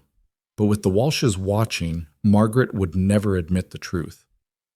"Margaret," Eleanor said quietly, "do you remember Benjamin, your youngest brother?" The girl's composure cracked slightly. Is he all right?" "He is now. I bought back his contract 3 days ago. He's safe in Milbrook, staying at a hotel with a kind woman named Lydia Moore. He's being fed and cared for." Margaret's eyes filled with tears that she blinked back rapidly. "That's good. Thank you for telling me. I'm going to do the same for you," Eleanor continued, ignoring Walsh's angry intake of breath. "I'm going to bring you home to Benjamin. It might take some time, but I promise you, that's enough." Mrs. Walsh stepped forward. "Margaret, go back upstairs. Now." The girl hesitated, looking at Eleanor with an expression of desperate longing. Then she dropped her gaze and whispered, "Yes, ma'am." As Margaret turned to leave, Eleanor saw something that made her blood run cold. The girl's dress had a tear near the shoulder, and through it, Eleanor glimpsed what looked like burn marks on her upper arm. Small, circular burns, the kind a cigarette might make. "Wait," Eleanor said sharply. "Margaret, turn around." "You've seen enough," Walsh said. "Get out of my store." But Eleanor had already moved, gently catching Margaret's arm and pushing up the sleeve. The girl flinched but didn't pull away. There, on her pale skin, were at least half a dozen small circular scars in various stages of healing. "What are these?" Eleanor's voice was deadly quiet. "The girl's clumsy, Mrs." Walsh said quickly. "Always burning herself on the stove." "These aren't stove burns." Eleanor looked at Margaret. "Who did this to you?" The girl's face had gone white. She opened her mouth, but no sound came out. "I said get out of my store," Walsh repeated, his voice rising, "before I have you arrested for harassment." Eleanor released Margaret's arm gently. "I'm leaving, but I'm coming back. With the law, with lawyers, with whatever it takes. This isn't over." She walked out, Caleb close behind her. On the street, she had to lean against the wagon for a moment, shaking with fury. "Did you see?" she demanded. "Did you see what they're doing to her?" "I saw." Caleb's voice was grim. "But Eleanor, we have no proof that the Walshes caused those burns. They'll claim exactly what Mrs. Walsh said, that Margaret's accident-prone." "That's not accident-prone, that's torture. That's systematic abuse of a child." "I agree, but legally it's their word against ours. And we're strangers while they're established citizens of Selena." Eleanor pressed her hands to her face. "We have to get her out of there, tonight. I don't care about legality anymore. That child is being hurt. If we take her without legal authority, we're kidnappers. The Walshes will have every lawman in the territory after us. We'll lose Margaret and probably Benjamin too when they catch us." "So what do we do?" Eleanor's voice cracked. "Leave her there? Go back to Milbrook knowing that girl is suffering?" "No, we do what we planned. We fight this legally, but we fight it fast." Caleb gripped her shoulder. "Tomorrow morning, we go to the territorial marshal. We file a formal complaint. We demand an investigation. And we make so much noise that the Walshes can't ignore it." Eleanor wanted to argue, wanted to grab Margaret and run. But Caleb was right. Acting rashly would only make things worse. She nodded slowly. "Tomorrow then. First thing." They checked into the Selena Hotel, a nicer establishment than Lydia's place in Milbrook, but Eleanor barely noticed the comfortable room or the clean sheets. She lay awake most of the night thinking about Margaret upstairs in that store, probably working even at this late hour. scrubbing floors or washing dishes or caring for the Walsh children while her own childhood slipped away. At dawn, Eleanor was dressed and downstairs before the dining room even opened. Caleb found her pacing in the lobby. "Did you sleep at all?" he asked. "No. Where's the marshal's office?" 3 blocks north, but Eleanor, they won't open until 8. Then we'll wait outside." The territorial marshal's office was a small building adjacent to the county courthouse. They waited on the steps as the town woke around them, watching shopkeepers open their stores and workers heading to their jobs. At 8 o'clock precisely, a man in his 50s with a marshal's badge pinned to his vest approached. "Help you folks?" Eleanor stood. "Marshal, my name is Eleanor Whitfield. I need to report a case of child abuse." The marshal's expression shifted from polite interest to wariness. "Come inside." His office was cluttered with wanted posters and paperwork, the desk stacked with files. He gestured them to chairs and sat down behind the desk. "Now then, child abuse is a serious accusation. Tell me what you know." Eleanor laid out everything: Harold Pierce's sale of his children, her mission to recover them, and what she'd seen at the Walsh store the previous night. The marshal listened without interrupting, his weathered face impassive. When she finished, he leaned back in his chair. "These burn marks, did you examine them closely?" "Closely enough to know they weren't accidents. But you're not a doctor. You can't say for certain how they were caused." "Marshal, a 13-year-old girl has cigarette burns on her arms. Whether they're deliberate or not, that child is clearly in an unsafe environment." "The Walshes are respected citizens," the marshal said slowly. "Robert Walsh serves on the town council. His wife is active in the Ladies' Improvement Society. I've never heard a single complaint about them. Because the people who could complain are either children bound by contracts or former employees who are afraid of retaliation." The marshal steepled his fingers. "Miss Whitfield, I understand your concern. Truly. But I can't investigate every household based on one person's suspicions. If I went around accusing prominent citizens of child abuse without solid evidence, I'd be out of a job within a week." Eleanor felt her control slipping. "So you're saying nothing can be done?" "I'm saying I need more than your word. If you can bring me a doctor's statement confirming abuse, or if the girl herself makes a formal complaint, then I can act. But based on what you've told me, I don't have grounds for an investigation. The girl won't complain because she's terrified. And how am I supposed to get a doctor to examine her when the Walshes won't let anyone near her?" "That's not my problem to solve." The marshal stood, signaling the conversation was over. "My advice? Talk to a lawyer about challenging the contract legally. That's your best option." Outside, Eleanor wanted to scream. Instead, she turned to Caleb. "We need Bennett, now. If the marshal won't help, then we do this through the courts." They left Selena within the hour, pushing the horses harder than was wise on the return journey.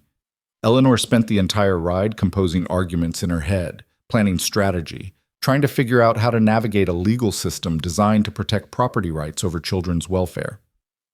They reached Milbrook as dusk was falling. Lydia met them at the hotel door, her face worried. "Eleanor, thank goodness.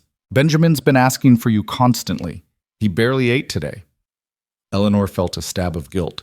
She'd been so focused on Margaret that she'd forgotten how fragile Benjamin's trust still was. She hurried upstairs to find the boy sitting on the bed, his small face lighting up when he saw her. "You came back," he said wonderingly. "I told you I would." Eleanor gathered him into her arms. "I'll always come back, Benjamin." "Always." The child clung to her, and Eleanor felt the weight of responsibility settle more heavily on her shoulders. She'd saved one child and now had to keep her promise to 6 others, even as the system threw up barriers at every turn. Bennett arrived within 20 minutes of being summoned. Eleanor explained the situation while Benjamin sat on her lap, listening quietly. "Cigarette burns," Bennett repeated, his expression grim. "That's assault. Criminal assault on a minor. The marshal won't investigate without more evidence. He wants a doctor's statement or a formal complaint from Margaret herself, neither of which we can get as long as she's in the Walsh's custody." Bennett paced the small room. "All right. We approach this differently. I'll file a motion to suspend Margaret's contract pending an investigation into potential abuse. It's a long shot, but if we can get a judge to agree to a temporary removal, we can get her examined by a doctor and build a proper case. How long will that take? A week, maybe 2, to get a hearing scheduled. Then it depends on the judge. That child could be dead in 2 weeks, Eleanor said flatly. I know, but it's the only legal option we have right now. Bennett pulled out his notebook. Unless there is one other possibility. If we could get someone inside that household, someone the Walshes trust, who could document the abuse, you mean like another employee? Exactly. Someone who could witness what's happening to Margaret and provide testimony. That would give us grounds for an emergency removal. Eleanor's mind was already working. Could I apply to work there? As a housemaid, or they'd never hire you, not after last night. Bennett tapped his pen against the notebook. But they might hire someone else. Someone they don't know is connected to you. Who? Caleb asked. Every woman in Milbrook knows about Eleanor's mission by now. What about someone from another town? Lydia suggested. She'd been listening from the doorway. We could put out word in Hutchinson or Junction City, find a woman willing to help. There's no time for that. Eleanor set Benjamin down gently and stood. And we can't trust a stranger anyway. No, it has to be someone we know, someone the Walshes wouldn't connect to me. They looked at each other. Finally, Lydia spoke. It has to be me. Absolutely not, Caleb said immediately. It's too dangerous. I'm the logical choice. I'm respectable. I have experience running a hotel, and the Walshes have never seen me before. Eleanor and Caleb are the only ones they'd recognize. Lydia, if they discover why you're really there, they won't. I'll be careful. Lydia's voice was firm. That girl is being tortured. Someone has to do something. Eleanor wanted to refuse, wanted to protect Lydia from the risk. But she also knew Lydia was right. Time was running out for Margaret, and they needed evidence the law would accept. If we do this, Eleanor said slowly, we plan it carefully. Lydia goes to Selena, presents herself as a widow looking for work, gets hired by the Walshes, and documents everything she sees. At the first sign of danger, she leaves immediately. Agreed? Agreed, Lydia said. I don't like this, Caleb muttered. Neither do I, but we're out of options. Eleanor looked at Bennett. While Lydia's gathering evidence, you file that motion to suspend the contract. We attack from both sides, legal and practical. Bennett nodded. I'll have the motion ready by tomorrow. The plan was set. Lydia would leave for Selena in 2 days, giving them time to prepare her story and create a convincing background. In the meantime, Eleanor would stay in Milbrook with Benjamin, both to care for the boy and to maintain distance from anything that might alert the Walshes. That night, after everyone had left, Eleanor sat with Benjamin in the quiet hotel room. The boy was finally asleep, his breathing deep and even. She thought about Margaret, awake in that store 70 miles away, probably scrubbing floors or folding laundry, her arms marked with burns that no one would officially acknowledge. The system was designed to protect people like the Walshes, respectable, prosperous, connected. It was designed to ignore people like Margaret, young, poor, powerless. Eleanor had known this intellectually, had experienced glimpses of it in her own limited life. But now she was confronting it directly, and the injustice of it threatened to overwhelm her. She thought about the other 5 children still scattered across Kansas. Thomas in a coal mine, probably working 16-hour shifts in darkness and danger. The twins John and James, separated and alone, laboring on farms or ranches. Sarah in a textile mill, her small hands operating machinery that could maim or kill her. Daniel at an inn, doing work no 6-year-old should have to do. 7 children. She'd saved one and had a plan for the second. That left 5 more, and her resources were almost exhausted. She had maybe $50 left after traveling expenses. No realistic way to raise the thousands it would cost to buy back all the contracts. And even if she could somehow get the money, men like the Walshes would fight her just on principle. But giving up wasn't an option. Not when Benjamin slept peacefully because someone had finally fought for him. Not when Margaret waited in that store, still hoping someone would save her. Eleanor made herself a promise in that quiet room. Whatever it took, however long, however difficult, however much she had to sacrifice, she would bring those children home. All 7 of them. The system might be designed to stop her, society might disapprove, the law might obstruct her at every turn. But Eleanor Whitfield had discovered something in herself over the past few days, something she hadn't known was there. She had the capacity for absolute, unshakable determination, and she was just getting Lydia left for Selena on a Wednesday morning, wearing her plainest dress and carrying a small carpet bag that contained nothing to connect her to Eleanor or Milbrook.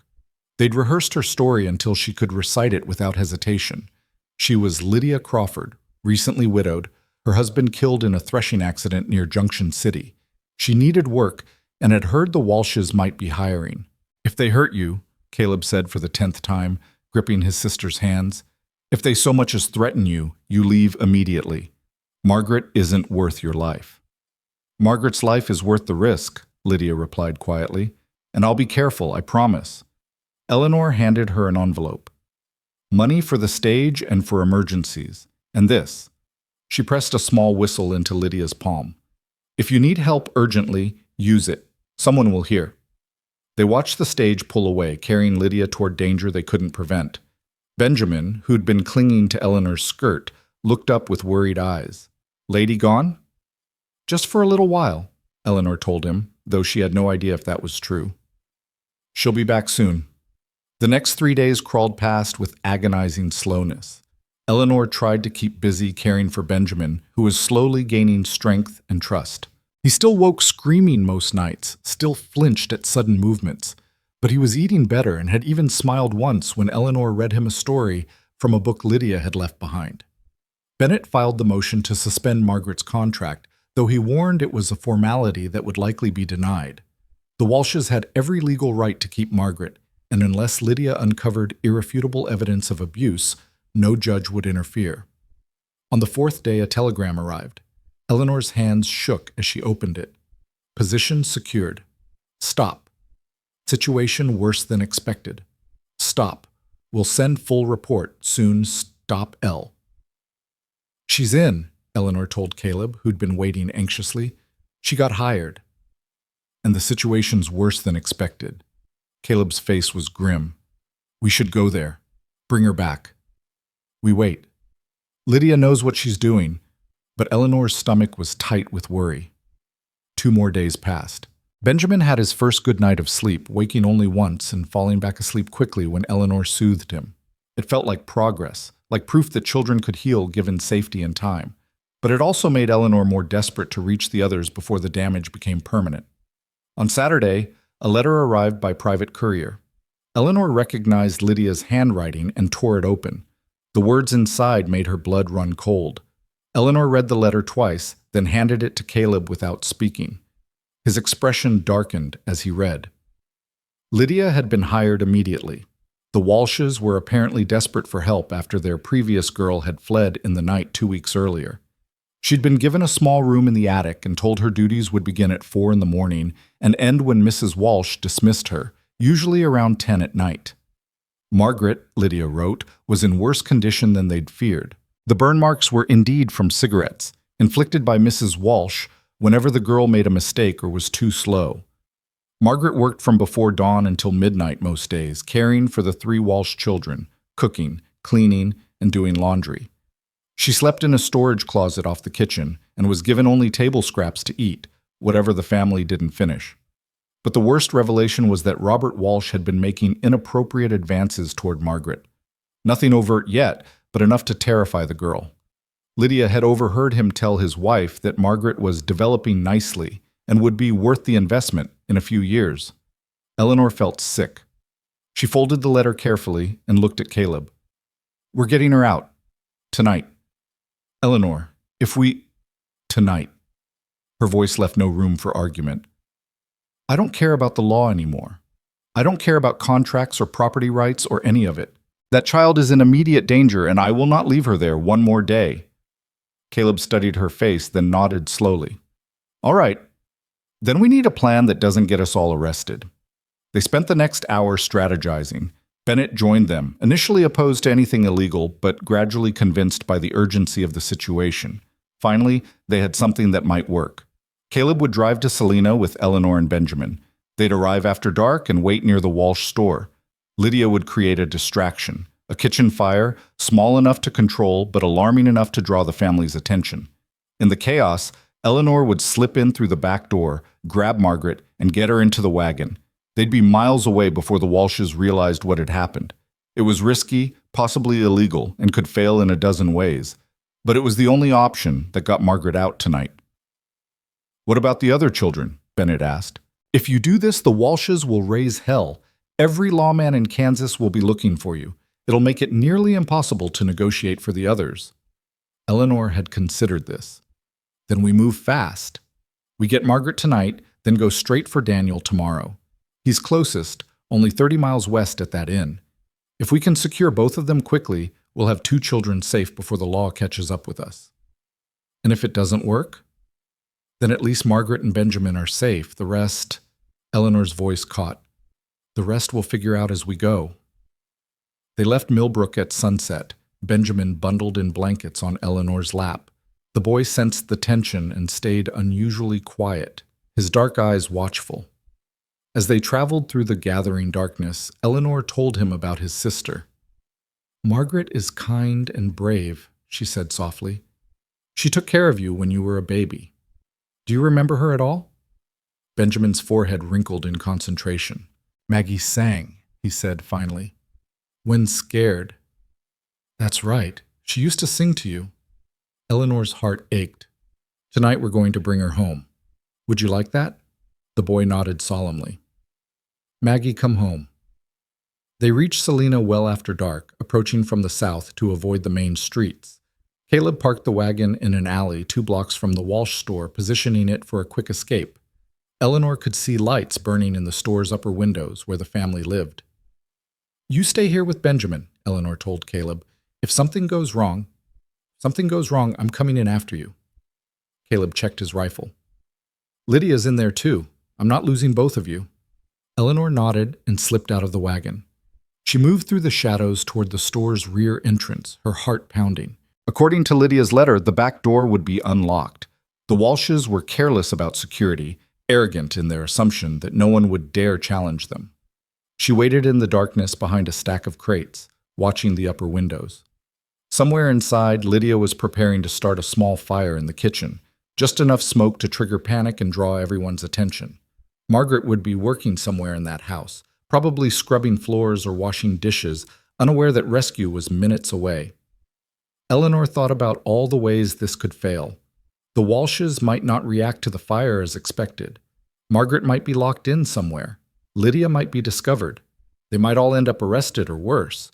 But doing nothing was no longer an option. Eleanor had learned something crucial over the past 2 weeks, that sometimes the only moral choice was the illegal one, that sometimes you had to break unjust laws to serve actual justice. A sharp whistle pierced the night, Lydia's signal. Eleanor tensed, ready to move. Suddenly, a woman's scream came from inside the building. "Fire! Robert, there's a fire in the kitchen!" Footsteps thundered overhead, more shouts.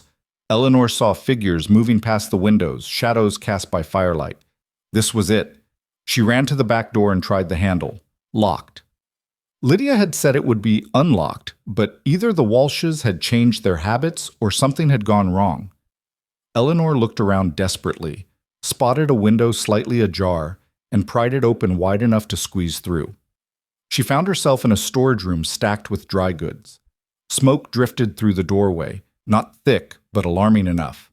She could hear the chaos upstairs.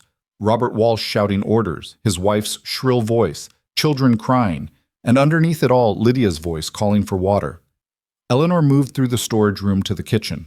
It was empty, the source of the smoke apparently upstairs. She took the servants' stairs 2 at a time, emerging into a hallway thick with smoke.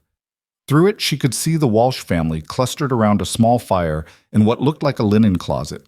Lydia was directing them, keeping them focused away from the rest of the house.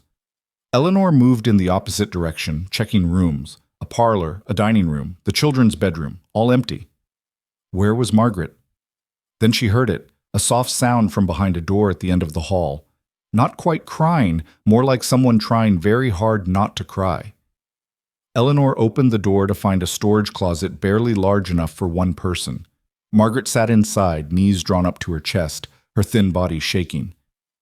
"Margaret," Eleanor whispered. It's Eleanor Whitfield. We met last week. I've come to take you to Benjamin." The girl's head snapped up. In the dim light from the hallway, Eleanor could see fresh bruises on her face and more burns on her arms. Whatever had happened in the past week had been bad.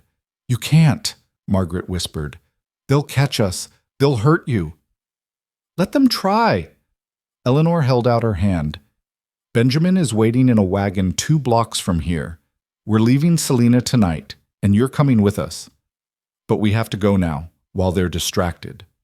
Margaret stared at Eleanor's outstretched hand like it was a miracle she was afraid to touch. Then, slowly, she reached out and took it. Eleanor pulled the girl to her feet.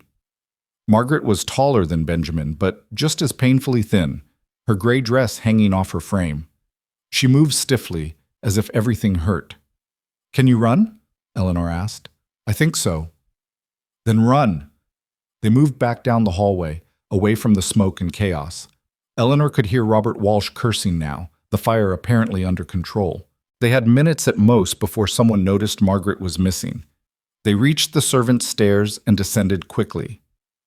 Eleanor paused at the bottom, listening. No sounds from the storage room or kitchen. She led Margaret to the window she'd come through, helped the girl climb out first, then followed. Outside, the night air felt shockingly cold and clean after the smoke-filled house. Eleanor grabbed Margaret's hand and ran, pulling her through the darkness toward the alley where Caleb waited. Behind them, a shout. "The girl! Where's the Pierce girl?" "Run faster," Eleanor gasped. They burst into the alley. Caleb saw them coming and had the wagon moving before they even reached it. Eleanor practically threw Margaret into the back, then scrambled up herself. Caleb snapped the reins, and the horses surged forward. "What about Lydia?" Eleanor shouted over the noise of the wagon. "She'll slip out during the confusion. She knows where to meet us." They careened through Selena's streets, taking corners too fast, the wagon wheels sliding on loose dirt. Benjamin, who'd been silent throughout, suddenly spoke. "Maggie?" Margaret, breathing hard and pressed against the wagon's side, looked at the small boy. Her face transformed, grief and joy mixing in an expression that made Eleanor's throat tight. "Benjamin?" Margaret's voice broke. "Is it really you?" The boy held out his arms, and Margaret pulled him close, burying her face in his hair. They clung to each other while the wagon raced through the darkness, 2 of 7 siblings reunited against all odds. Eleanor heard shouts behind them, the Walshes organizing pursuit. But Caleb knew these streets, and he drove like a man possessed. They hit the town's outskirts and kept going, pushing the horses harder than was safe, putting distance between themselves and Selena. After 20 minutes of hard riding, Caleb finally slowed the horses to a more sustainable pace. They were on a little-used road heading west, no lights visible behind them. "Did they follow?" Eleanor asked. "Not yet, but they will. Walsh will have the marshal after us by morning." Eleanor didn't care. She looked at Margaret and Benjamin huddled together in the wagon bed, the girl still holding her little brother like she'd never let go. They'd done it. 2 children safe, even if it meant becoming fugitives. "Where's the meeting point for Lydia?" she asked. "There's an old barn 5 miles west of town. She'll head there once she gets clear." They reached the barn an hour later, a dilapidated structure that looked ready to collapse but provided shelter from the cold. Caleb guided the wagon inside, and they waited in the darkness, listening for pursuit or for Lydia's arrival. Margaret hadn't spoken since that first moment of recognizing Benjamin. She sat with the boy in her arms, rocking slightly, her eyes unfocused. Eleanor recognized the signs of shock. "Margaret," she said gently, "can you tell me what happened? Did they hurt you after I visited?" The girl's eyes focused slowly. "Mrs. Walsh was angry. She said I'd made them look bad. Margaret touched the bruises on her face. "It doesn't matter now." "It matters. What they did was wrong. Lots of things are wrong. Children get sold, mothers die, fathers drink away everything and don't care who gets hurt." Margaret's voice was flat, emotionless. "That's just how things are." "No," Eleanor said firmly. "That's how things have been. But I'm going to change it. For you, for Benjamin, for all your siblings. You're never going back there, Margaret. Never." The girl looked at her with those 2 old eyes. "You can't promise that. They have the law on their side. Then I'll break the law. I already have. Eleanor moved closer. Margaret, I need you to understand something. I didn't come west to become a criminal or a fugitive. I came here to find a family, to finally have a home. But what I found instead was 7 children who needed someone to fight for them. So that's what I'm doing, and I won't stop until all 7 of you are safe. 5, Margaret corrected quietly. You have me and Benjamin. That leaves 5 more. Then we go after Daniel next. He's the youngest after Benjamin, only 6 years old, working at the Morrison Inn. If we can reach him tomorrow— The Morrison Inn? Margaret's face went pale. Eleanor, no, not there. Why? What do you know about it? Before Papa sold us, I heard him talking to the man who came to arrange the contracts. The Morrison Inn was one of the places, but Papa argued about it, said he wouldn't send Daniel there, that he'd heard stories. The man said those were just rumors, that the Morrisons paid good money. Margaret's voice dropped to a whisper. But Papa had nightmares after. I heard him crying in his room one night, saying Daniel's name. Eleanor felt cold dread settling in her stomach. What kind of stories? I don't know exactly, but the man mentioned children who'd worked there before. Some had run away. One— Margaret stopped, shaking her head. One what? One died, but the man said it was an accident, that the child had been sickly anyway. Eleanor and Caleb exchanged looks. If Daniel was in immediate danger, they couldn't wait. They'd have to go to the Morrison Inn as soon as possible, fugitives or not. A soft sound from outside made them all freeze. Caleb raised his rifle, positioning himself between the women and the barn door. Footsteps approached, then stopped. It's me, Lydia's voice called quietly. Don't shoot. She slipped inside, her dress smoke-stained, her hair disheveled, but otherwise unharmed. Caleb lowered the rifle and pulled his sister into a fierce embrace. They suspect anything? He asked. Not yet. The fire was small enough that they got it under control quickly. I made sure to be helpful and concerned. When things calmed down, I excused myself to my room, waited 20 minutes, then climbed out the window and ran. Lydia looked at Margaret. You're safe now. I'm so glad. Margaret managed a small nod. Benjamin, who'd been quiet throughout, chose that moment to speak. Everyone safe now?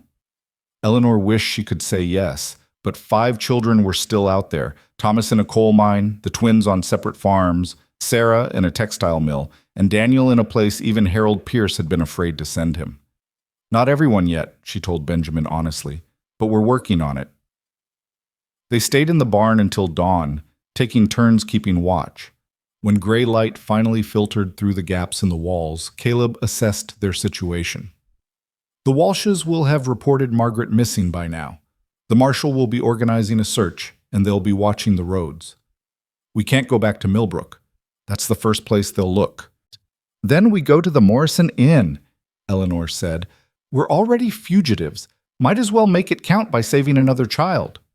Eleanor, if what Margaret says is true, that place is dangerous. We can't just walk in and ask to buy Daniel's contract. Then we don't ask. We take him, just like we took Margaret. And if anyone tries to stop us— Eleanor's voice hardened. They'll have to go through me first. Bennett would be furious when he found out what they'd done, Eleanor knew. They'd destroyed any legal standing they might have had. But looking at Margaret and Benjamin huddled together, finally reunited, she couldn't regret it. These children had been traded away like furniture, worked until they broke, and hurt by people who should have protected them. If the law wouldn't help them, then Eleanor would work outside the law. The Morrison Inn was 30 miles west, according to the contracts Harold had given her. They could reach it by afternoon if they pushed hard. Eleanor wanted to get there before word of Margaret's rescue spread too far, before the Morrisons were on alert. They left the barn at full sunrise, following back roads and farm tracks that kept them away from main thoroughfares. Margaret sat with Benjamin, the boy nestled against her side, both of them exhausted but together. Lydia divided her emergency money among them all. If they got separated, each person would have funds to survive. Around noon, they stopped to rest the horses and eat the supplies Lydia had packed. Margaret ate slowly, as if her stomach had forgotten how to handle real food. Eleanor noticed the girl kept touching Benjamin, as if confirming he was real. Margaret, Eleanor said carefully, What else do you know about your siblings? Where they are, what they're doing? The girl thought for a moment. Thomas was working with Papa on the farm before everything happened. He was trying to hold things together after Mama died. Papa resented him for it, said Thomas made him feel worthless. When the contracts were arranged, Papa made sure Thomas went somewhere he'd break. The coal mine was deliberate. Eleanor's fists clenched. Harold Pierce's cruelty ran deeper than she'd realized. The twins, John and James, they were inseparable, Margaret continued. Papa sold them to different places on purpose. Said they'd never learn independence otherwise. Sarah was only 8, but she was bright. Loved numbers. Papa said the textile mill would teach her discipline. The girl's voice went flat. I think he just wanted us all to hurt like he was hurting. And Daniel? Margaret pulled Benjamin closer. Daniel was Mama's baby. She spoiled him, Papa said. After she died, Daniel cried all the time. Papa couldn't stand it. The Morrison Inn was...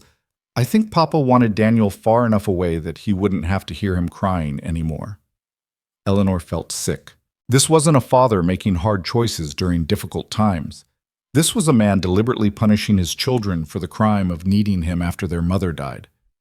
We'll get them all back, Eleanor promised. Every single one. How? Margaret asked. You saved me and Benjamin by breaking the law. You can't do that 6 more times. Eventually someone will stop you. Then I'll find another way. Eleanor met the girl's eyes. Margaret, I made a promise. To you, to Benjamin, to your siblings. I'm not the kind of person who breaks promises. They reached the Morrison Inn as the sun began its descent toward evening.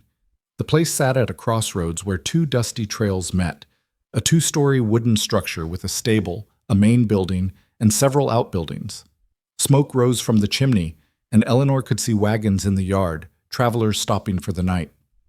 What's the plan? Caleb asked. Eleanor had been thinking about this for the past 10 miles. They couldn't use the same approach they'd used for Margaret. The Morrisons wouldn't be distracted by a kitchen fire, and they couldn't count on Daniel being easy to find. We go in as travelers, she decided, a family heading west, looking for a meal and possibly lodging. We pay for a room, we observe, and we figure out where Daniel is. Then tonight, when everyone's asleep, we take him. And if we can't find him, then we ask questions until we do. They pulled into the inn's yard as other travelers were arriving for the evening. A man emerged from the main building, middle-aged, heavy-set, with a cold expression that made Eleanor's instincts scream warnings. Help you folks? He called. Caleb climbed down from the wagon. Looking for lodging for the night. We've been traveling from Junction City. The man's eyes swept over them. Caleb, Eleanor, Margaret, Benjamin, and Lydia. His gaze lingered on the children. I'm Frank Morrison, run this place with my wife. We've got 2 rooms available. Dinner's extra. We'll take 1 room, Eleanor said, stepping forward, and dinner for all of us. Morrison's attention fixed on her. You the mother? Yes. The lie came easily. These are my children. Something flickered in Morrison's expression. Calculation, maybe, or suspicion. But he named a price, and Caleb paid it. Morrison gestured toward the stable. Put your horses there. Samuel will see to them. Then come inside and I'll show you to your room. They did as instructed, though Eleanor noticed Morrison watching them the entire time.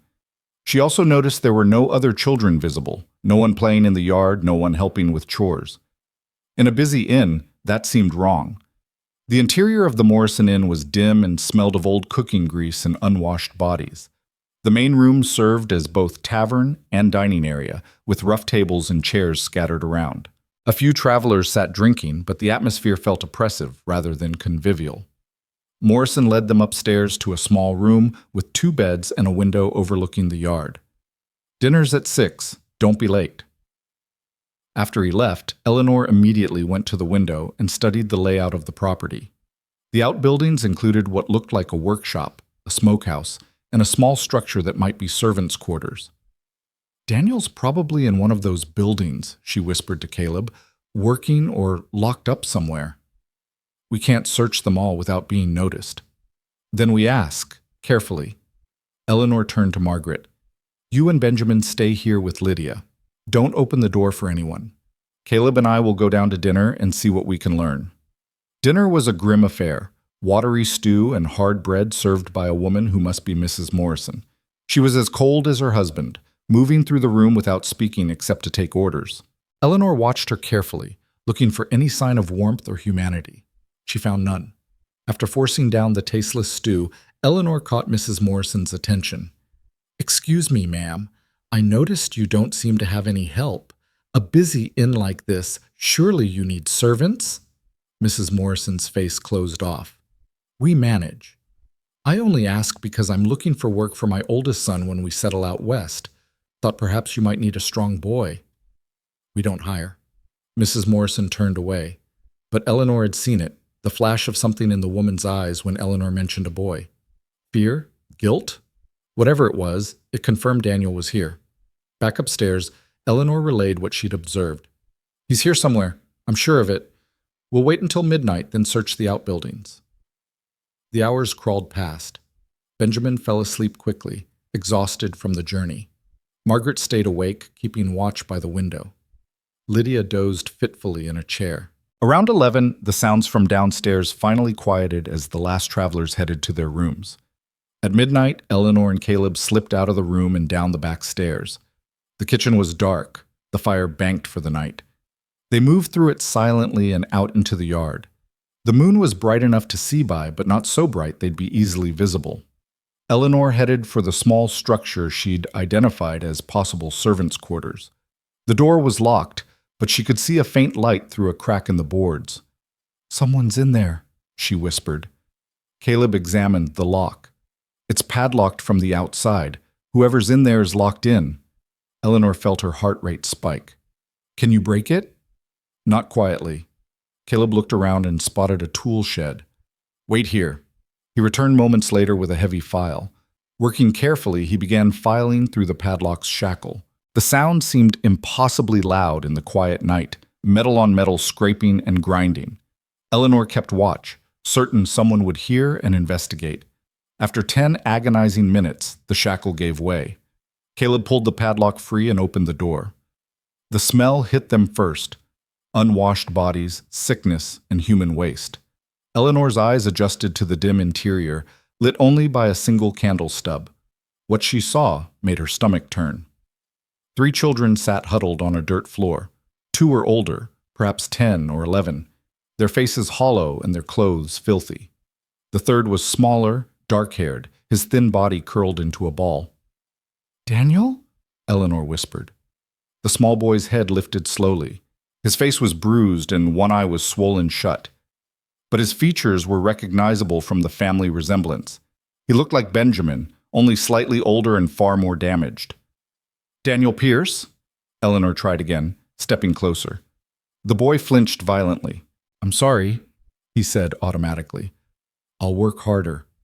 Please don't hit me again." Eleanor felt tears burning her eyes. She forced them back and knelt slowly, making herself small and unthreatening. "Daniel, my name is Eleanor. I'm a friend of Margaret's. We've come to take you home to your sister and brother. Will you come with us?" Daniel stared at her with disbelieving eyes. "Maggie." "Yes. She's waiting for you right now, just upstairs in this building. And Benjamin, too. They want to see you." "Benjamin's here?" For the first time, something like hope flickered across Daniel's face. "He is, but we have to leave quickly, before the Morrisons wake up. Can you walk?" Daniel tried to stand and immediately stumbled. Caleb caught him. "I've got him," Caleb said grimly, lifting the boy into his arms. Eleanor looked at the other 2 children. "You should come too, all of you." But the older children shook their heads, retreating into the shadows. "They'll catch us," one whispered. "They always catch runners. It's worse when you run." "Not this time," Eleanor promised. But she knew she couldn't force them, and they didn't have time to argue. Every moment they stayed increased the risk of discovery. They carried Daniel across the yard and back into the inn. Eleanor's heart hammered as they climbed the stairs, certain someone would appear and stop them. But the building stayed silent, and they made it back to their room without incident. Margaret gasped when she saw Daniel. "Oh, Danny!" She gathered him close, even as the boy's bruised body protested. "What did they do to you?" "Hurt," was all Daniel could say. Everything hurts. Benjamin woke and stared at his brother with wide eyes. "Danny?" he said tentatively. Daniel's head turned toward the voice. Despite his injuries, he smiled. "Benji, you're really here." "I'm here." "We all need to leave," Caleb said urgently. "Now, before someone realizes he's missing." They gathered their few belongings and moved quickly down the back stairs. The wagon was still in the stable. The horses rested enough to travel. Caleb worked efficiently, harnessing them, while Eleanor helped settle the children in the wagon bed. They were pulling out of the yard when a shout came from the inn. "Stop! Thieves! Someone's stealing a child!" Caleb whipped the horses into a gallop. Behind them, Eleanor could see lights blazing to life in the inn, figures spilling into the yard. But they had a head start, and the Morrison horses would take time to saddle. They raced through the darkness, taking turns blind, the wagon bouncing dangerously over ruts and stones. In the back, Eleanor held all three children, Benjamin, Margaret, and Daniel, while Lydia braced herself against the wagon's side. After an hour of hard riding, Caleb finally slowed the horses. No lights showed behind them. They'd escaped again. "We can't keep doing this," he said, breathing hard. "Every time we take a child, we make more enemies. Eventually, our luck will run out." "I know," Eleanor replied. "But what choice do we have? Leave Daniel in that place? Leave Thomas in the mine, the twins on those farms, Sarah in the mill? They're children, Caleb. Children who've already been abandoned once by their father. I won't abandon them again."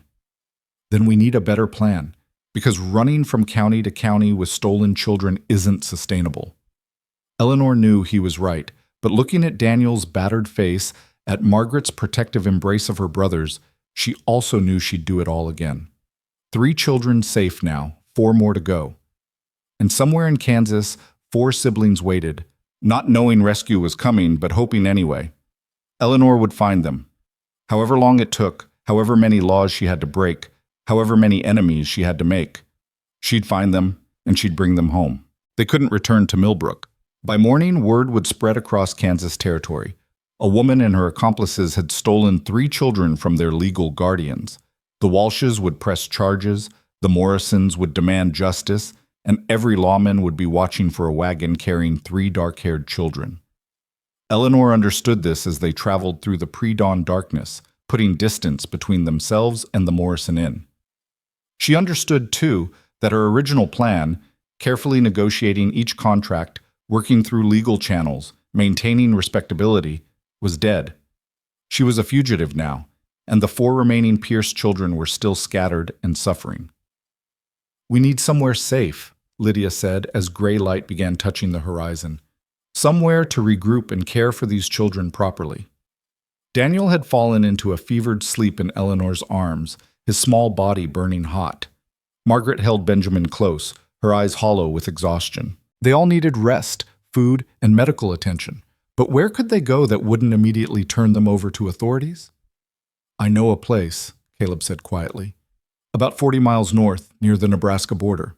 There's a settlement of homesteaders, mostly people who've had their own troubles with the law or with powerful men. They don't ask questions and they don't much care for territorial marshals." "Can we trust them?" Eleanor asked. "As much as we can trust anyone right now. My father knew some of the families there. They remember the Moore name." It was the best option they had. Eleanor nodded and Caleb turned the horses north. They traveled through the day, avoiding main roads and stopping only to rest the horses and check on Daniel. The boy's fever was worsening, and Eleanor grew increasingly worried.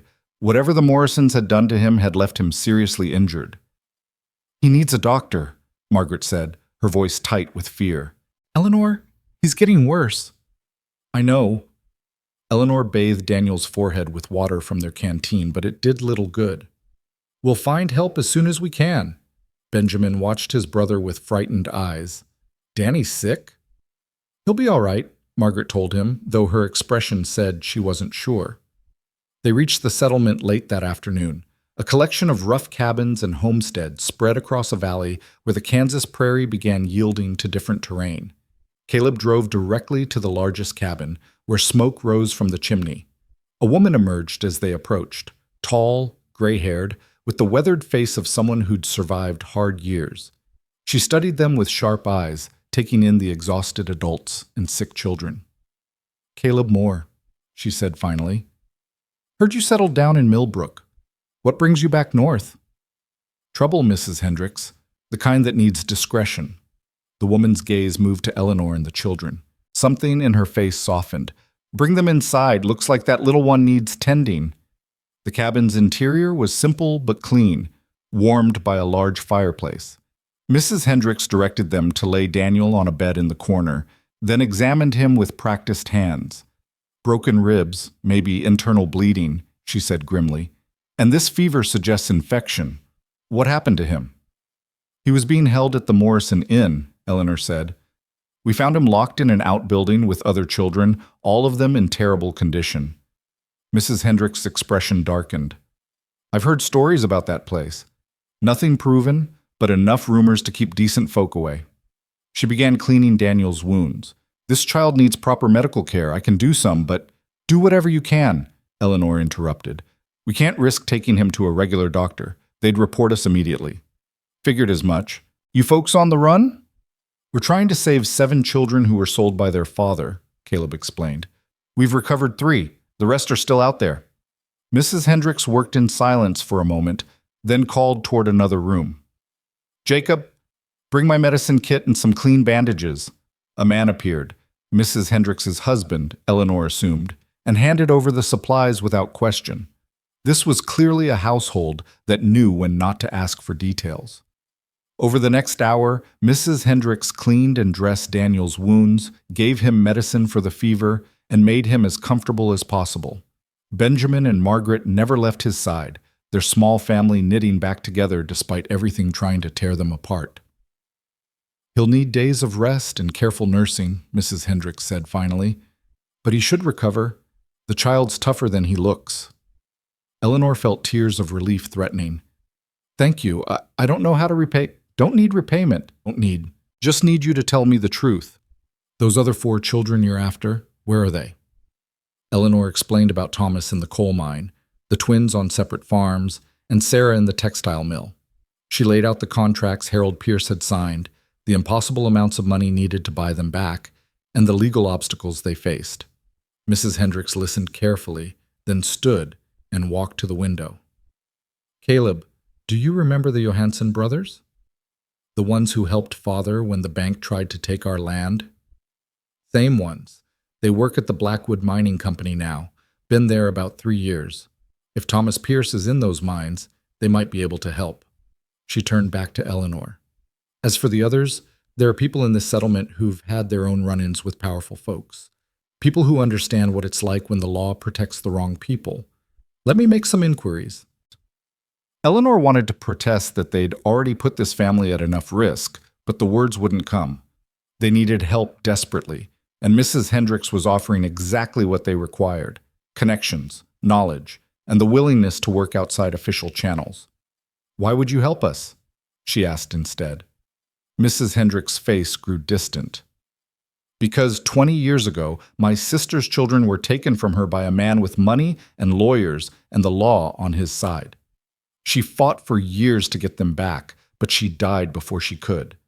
I've regretted not helping her fight every day since." She looked at Eleanor directly. "I won't make that mistake twice."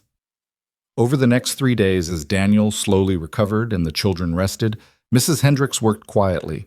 She sent messages to contacts across Kansas, asked careful questions, and gradually assembled information about the 4 remaining Pierce children. The news was mixed. Thomas was indeed at the Blackwood Mining Company, working pit shifts that no 14-year-old should endure. But the Johansson brothers had confirmed he was alive and, by mining standards, relatively safe. They thought they could arrange for Thomas to disappear during a shift change if Eleanor could provide somewhere for him to go. The twins were on farms 50 miles apart. John at the Barton Cattle Ranch and James at the Crawford Wheat Farm. Both were being worked hard but weren't in immediate danger. The challenge would be coordinating their simultaneous rescue so neither employer could alert the other. Sarah was the most worrying. The Prospect Textile Mill employed dozens of children in conditions that regularly resulted in injuries and deaths. An 8-year-old girl would be particularly vulnerable to the dangerous machinery. "We need to move fast," Eleanor said on the fourth day, as they gathered around Mrs. Hendricks's table to plan. Daniel was sitting up now, still weak but healing. Margaret and Benjamin rarely left his side, the three youngest Pierce children forming their own protective unit. Fast might not be fast enough, Mrs. Hendricks replied. Word's spreading about what you did at the Walsh place and the Morrison Inn. The territorial government is getting involved. They're offering a reward for information leading to your arrest. Eleanor had expected this, but hearing it confirmed still made her stomach drop. How much? $50. Not a fortune, but enough to tempt some folks. Then we have to finish this before someone decides to collect. Eleanor looked at the map Mrs. Hendricks had drawn, showing the locations of all four remaining children. Caleb and I will go after Thomas at the mine. Lydia, can you coordinate with the Johansson brothers? I can try, but Eleanor, if you're caught at that mine, they won't just arrest you. Mining companies have their own security, and they don't much care about legal niceties. I'll be careful. Eleanor turned to Mrs. Hendricks. The twins. Is there anyone here who could help retrieve them? My sons might be willing. They're good men, know how to handle themselves. But you're asking people to risk their freedom, their livelihoods. What can you offer them? Nothing, Eleanor admitted, except the knowledge that they helped save children who couldn't save themselves. Mrs. Hendricks smiled grimly. That might be enough. Let me talk to them. The plan came together over the next day. The Johansson brothers would smuggle Thomas out of the mine during a shift change, making it look like he'd been killed in a cave-in. Mrs. Hendricks' sons would ride to the two farms simultaneously, using forged paperwork claiming the twins' contracts had been purchased by a mining company further west. If all went well, they'd have the boys away before either employer realized the deception. That left Sarah. The textile mill was the most dangerous target because it operated around the clock with hundreds of workers and tight security. Simply walking in and taking her wasn't an option. I could get hired there, Lydia suggested, like I did at the Walsh place. Work a few days, figure out where Sarah is kept, then— No, Caleb said flatly. You're not putting yourself at risk again. Then what's your suggestion? We can't leave her there. They argued for hours, cycling through and discarding plans. Finally, Margaret spoke up. I could go. Everyone turned to look at the girl. She sat straighter, her thin shoulders squared with determination that reminded Eleanor painfully of what this child should have been: brave, capable, strong, if life hadn't tried so hard to break her. Margaret, you're 13, Eleanor said gently. I can't ask you to. You're not asking. I'm offering. Margaret's voice was steady. Sarah's my sister. She was only 8 when Papa sold her, probably scared out of her mind. If someone's going to bring her home, it should be family. It's too dangerous. More dangerous than what Sarah's living through every day. More dangerous than what Daniel survived? Margaret shook her head. I know mills. I know how they work. I could get hired as a spinner or a doffer, work alongside Sarah, gain her trust, then take her out during a shift change when security's lighter. Eleanor wanted to refuse, but looking at Margaret's face, she saw the same determination she'd felt herself when she decided to fight for these children. The girl needed this, needed to be someone's rescuer instead of someone who needed rescuing. If we do this, Eleanor said slowly, we do it carefully. You go in with a cover story we've practiced. You find Sarah, but you don't move until we've worked out a safe extraction. And at the first sign of serious danger, you leave. Agreed? Margaret nodded. Agreed. They spent 2 more days preparing. Mrs. Hendricks arranged papers for Margaret under a false name. They practiced her story until she could recite it without hesitation. She was Margaret Collins, 15 years old, orphaned, desperate for work. The age lie was necessary. Mills rarely hired girls under 14. On the morning of departure, Benjamin clutched Margaret's skirt and wouldn't let go. Don't leave, he pleaded. Stay here. Margaret knelt beside him. I'm going to bring Sarah home. Remember Sarah? She used to braid your hair and tell you stories. Sarah gone, Benjamin said sadly. Not for long. I'll find her, just like Eleanor found us. And when I come back, we'll all be together. Can you be brave until then? The boy nodded reluctantly. Daniel, still recovering but stronger each day, reached out and squeezed his sister's hand. Be careful, Maggie. I will. They split up that afternoon. Margaret headed south toward Prospect with Lydia as her escort, the two women disguised as travelers passing through. Eleanor and Caleb rode east toward the Blackwood Mining Company, carrying forged documents claiming Thomas's contract had been sold to a railroad construction company. Mrs. Hendricks's sons rode out in opposite directions to collect the twins. Eleanor felt the separation keenly as she watched Margaret's small figure disappear down the road. She was trusting a 13-year-old girl to infiltrate a dangerous factory and rescue her 8-year-old sister. It went against every protective instinct Eleanor had developed over the past weeks. But Margaret had insisted, and Eleanor understood why. The girl needed to prove, to herself and to her siblings, that she was strong enough to protect them now. The Blackwood Mining Company sat in a valley carved out by years of excavation, the earth scarred and broken. Wooden structures clustered around the main shaft, and Eleanor could see workers moving between buildings, men and boys, all of them coal-blackened and exhausted-looking. "The Johansson brothers will meet us at that building," Caleb said, pointing to a supply shed on the edge of the compound. "They said to wait until evening shift change, then they'll bring Thomas out." The hours until evening crawled past with agonizing slowness. Eleanor and Caleb stayed hidden in a grove of trees, watching the mine operate. She saw boys Thomas's age hauling coal cars that must have weighed more than they did. She saw men emerge from the shaft coughing and limping, and she understood why Harold Pierce had sent his eldest son here, because this place was designed to break strong men, and it would absolutely break a 14-year-old boy. As the sun descended toward the horizon, workers began emerging from the mine shaft for the shift change. Eleanor studied each face, looking for Thomas. She'd seen him only in a photograph Margaret carried, a serious boy with dark eyes and his mother's gentle features. But after weeks in this mine, he might look completely different. Two men approached their hiding place, broad-shouldered miners with kind faces beneath the coal dust. The Johansson brothers, Eleanor assumed. "You the woman asking about Thomas Pierce?" the older one asked quietly. "I am. Eleanor Whitfield. Is he all right?" "Alive. Not much more than that. Boy shouldn't be down there. No 14-year-old should, but the foreman doesn't care as long as the work gets done." The man glanced back toward the mine. "We've got him waiting in the tool shed. There's a gap in the fence behind it where he can slip through. But you'll need to move fast.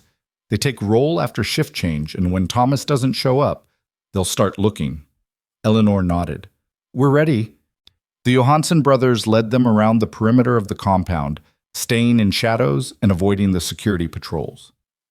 At the tool shed, the older brother knocked twice, paused, then knocked once more. The door cracked open. A boy peered out, and Eleanor's heart clenched. Thomas Pierce barely looked human. His face was gaunt, his body skeletal beneath clothes that hung on his frame. His eyes were hollow, and his hands were scarred and bleeding from working with sharp tools and rough coal. But he was alive. "Thomas," Eleanor whispered, "I'm Eleanor Whitfield. Your sister Margaret sent me. We're taking you home."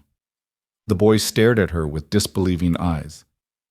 "Margaret, she's alive. She's alive and safe.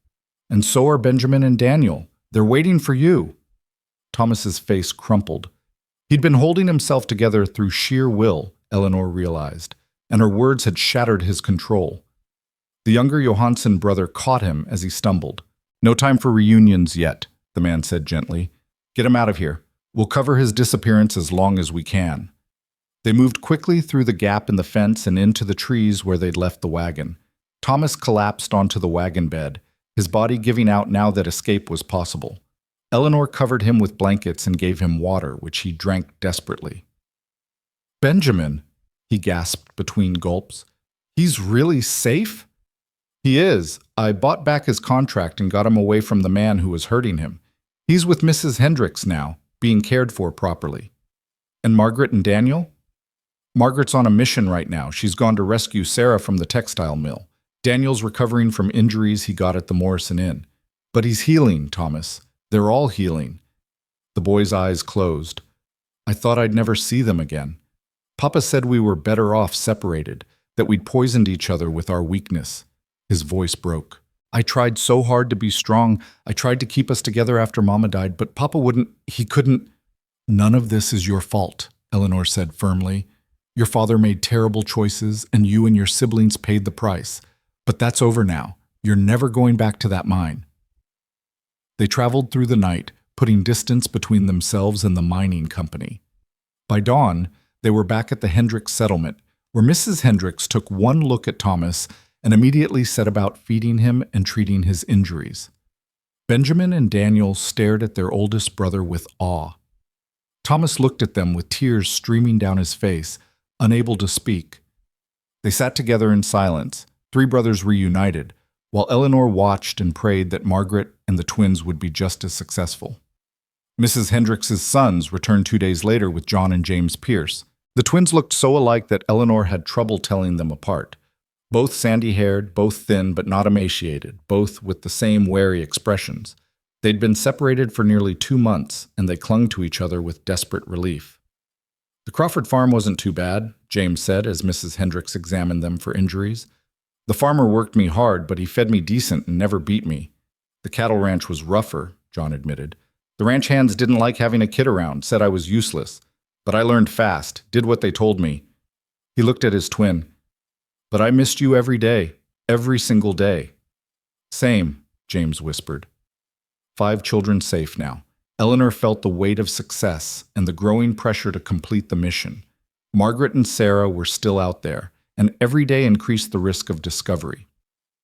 Word arrived on the 3rd day. A message from Lydia, brief and coded. "Package secured. Coming home." Eleanor's relief was so intense she had to sit down. They'd done it. Margaret had found Sarah and gotten her out. They arrived the next afternoon, Lydia driving the wagon with Margaret beside her, and a small girl hidden under blankets in the back. Sarah Pierce was tiny for 8 years old, her dark hair cut short, her hands bandaged from mill machinery injuries. But her eyes were bright and sharp, taking in everything around her with quick intelligence. "You're Eleanor," Sarah said immediately upon seeing her. "Margaret told me about you. She said you're saving all of us." "Your sister saved you," Eleanor corrected. "I just helped." "Margaret says you're brave and fierce and don't let anyone push you around." Sarah's voice was matter-of-fact. "She says you're going to make Papa sorry for what he did." Eleanor looked at Margaret, who shrugged slightly. "I might have mentioned that we're also planning to pursue legal action." The Pierce siblings were together for the first time in 8 weeks. Eleanor watched them navigate the reunion, tentative at first, then gradually warming. Thomas naturally fell into the role of protective older brother. Margaret mothered the younger ones. The twins stuck close to each other but slowly opened up to their siblings. Daniel, still healing, accepted comfort from all of them. Benjamin, the youngest, simply glowed with happiness at being surrounded by family. But Sarah, Eleanor noticed, stayed slightly apart. The girl watched her siblings with affection, but also with a certain wariness, as if she wasn't quite ready to trust that this was permanent. "Sarah," Eleanor said gently that evening, sitting beside the girl. "Are you all right?" "I'm fine," Sarah's voice was guarded. "Thank you for organizing all this." "You don't have to be fine, after what you've been through. The mill wasn't that bad." Sarah cut her off. "Some of the other children had it worse. I was fast and careful, so I didn't get hurt much. And I learned things about machinery, about how factories work, about efficiency and production." She looked at Eleanor directly. "I learned that if you're smart and observant, you can survive almost anything." Eleanor heard what Sarah wasn't saying, that the girl had armored herself with intelligence and careful behavior, that she'd survive by becoming useful and invisible. It was a different kind of damage than what the others had suffered, but damage nonetheless. "You don't have to just survive anymore," Eleanor said softly. "You can live now. Really live." Sarah's careful mask cracked slightly. "For how long? Until the marshals find us? Until someone turns us in for that reward money? Until Papa comes back and—" "Your father will never have authority over you again," Eleanor interrupted. "I'm going to make sure of that." "How?" "He's our legal father. The law gives him rights." "Then we change what the law says about his rights." Eleanor pulled out papers she'd been preparing with Bennett's help via messages. "I'm petitioning the territorial court for permanent guardianship of all 7 of you. The grounds are abandonment, abuse, and unfitness as a parent. Bennett thinks we have a strong case, especially now that we can present all 7 of you together. and document what was done to you. Sarah studied the papers with an intelligence far beyond her 8 years. This could take months, and it might not work. It might not, Eleanor agreed, but I'm going to fight anyway, because you deserve a life where you're not constantly afraid, where you can go to school and learn and grow up safe. All of you deserve that. The girl was quiet for a long moment. Then very softly she said, Margaret told me you came to Kansas to get married, that you answered an advertisement from our father. That's true. So you came here expecting a family, and instead you found us. Broken pieces of a family that someone threw away. Sarah looked up at Eleanor with eyes far too old. Why didn't you just go back to Boston? Why did you stay and fight for children you didn't even know?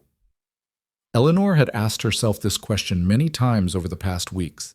She thought about the easy answers, that it was the right thing to do, that someone had to help, that she couldn't walk away from injustice. All of those were true, but the deeper truth was more complicated. Because I know what it's like to be powerless, she said finally. I've spent my entire adult life dependent on other people's charity, working in other people's houses, living by other people's rules.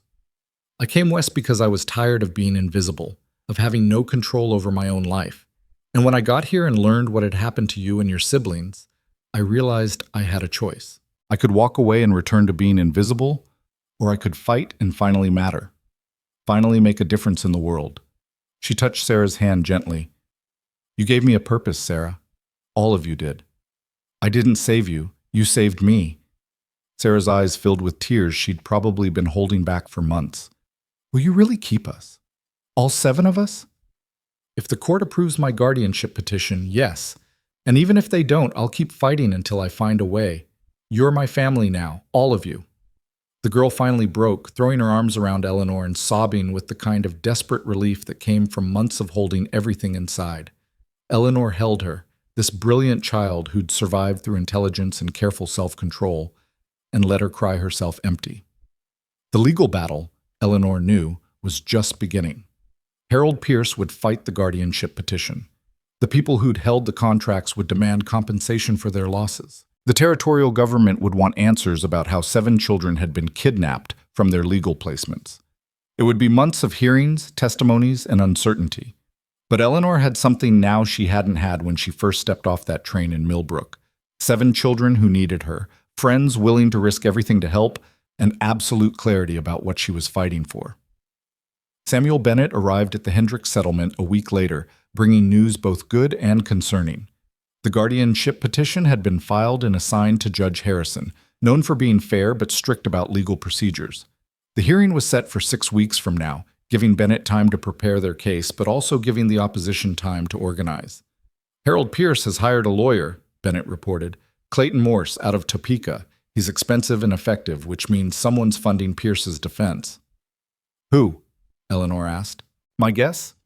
The mining company, possibly the Walshes, maybe others who see this case as a threat to the entire contract labor system. If you win guardianship, it sets a precedent. Other parents who sold their children might face challenges. Other children in similar situations might seek freedom. Bennett looked at the 7 Pierce children, who were listening quietly. You're not just fighting for these 7 anymore, Eleanor. You're fighting for every child trapped in this system. The weight of that responsibility should have been crushing.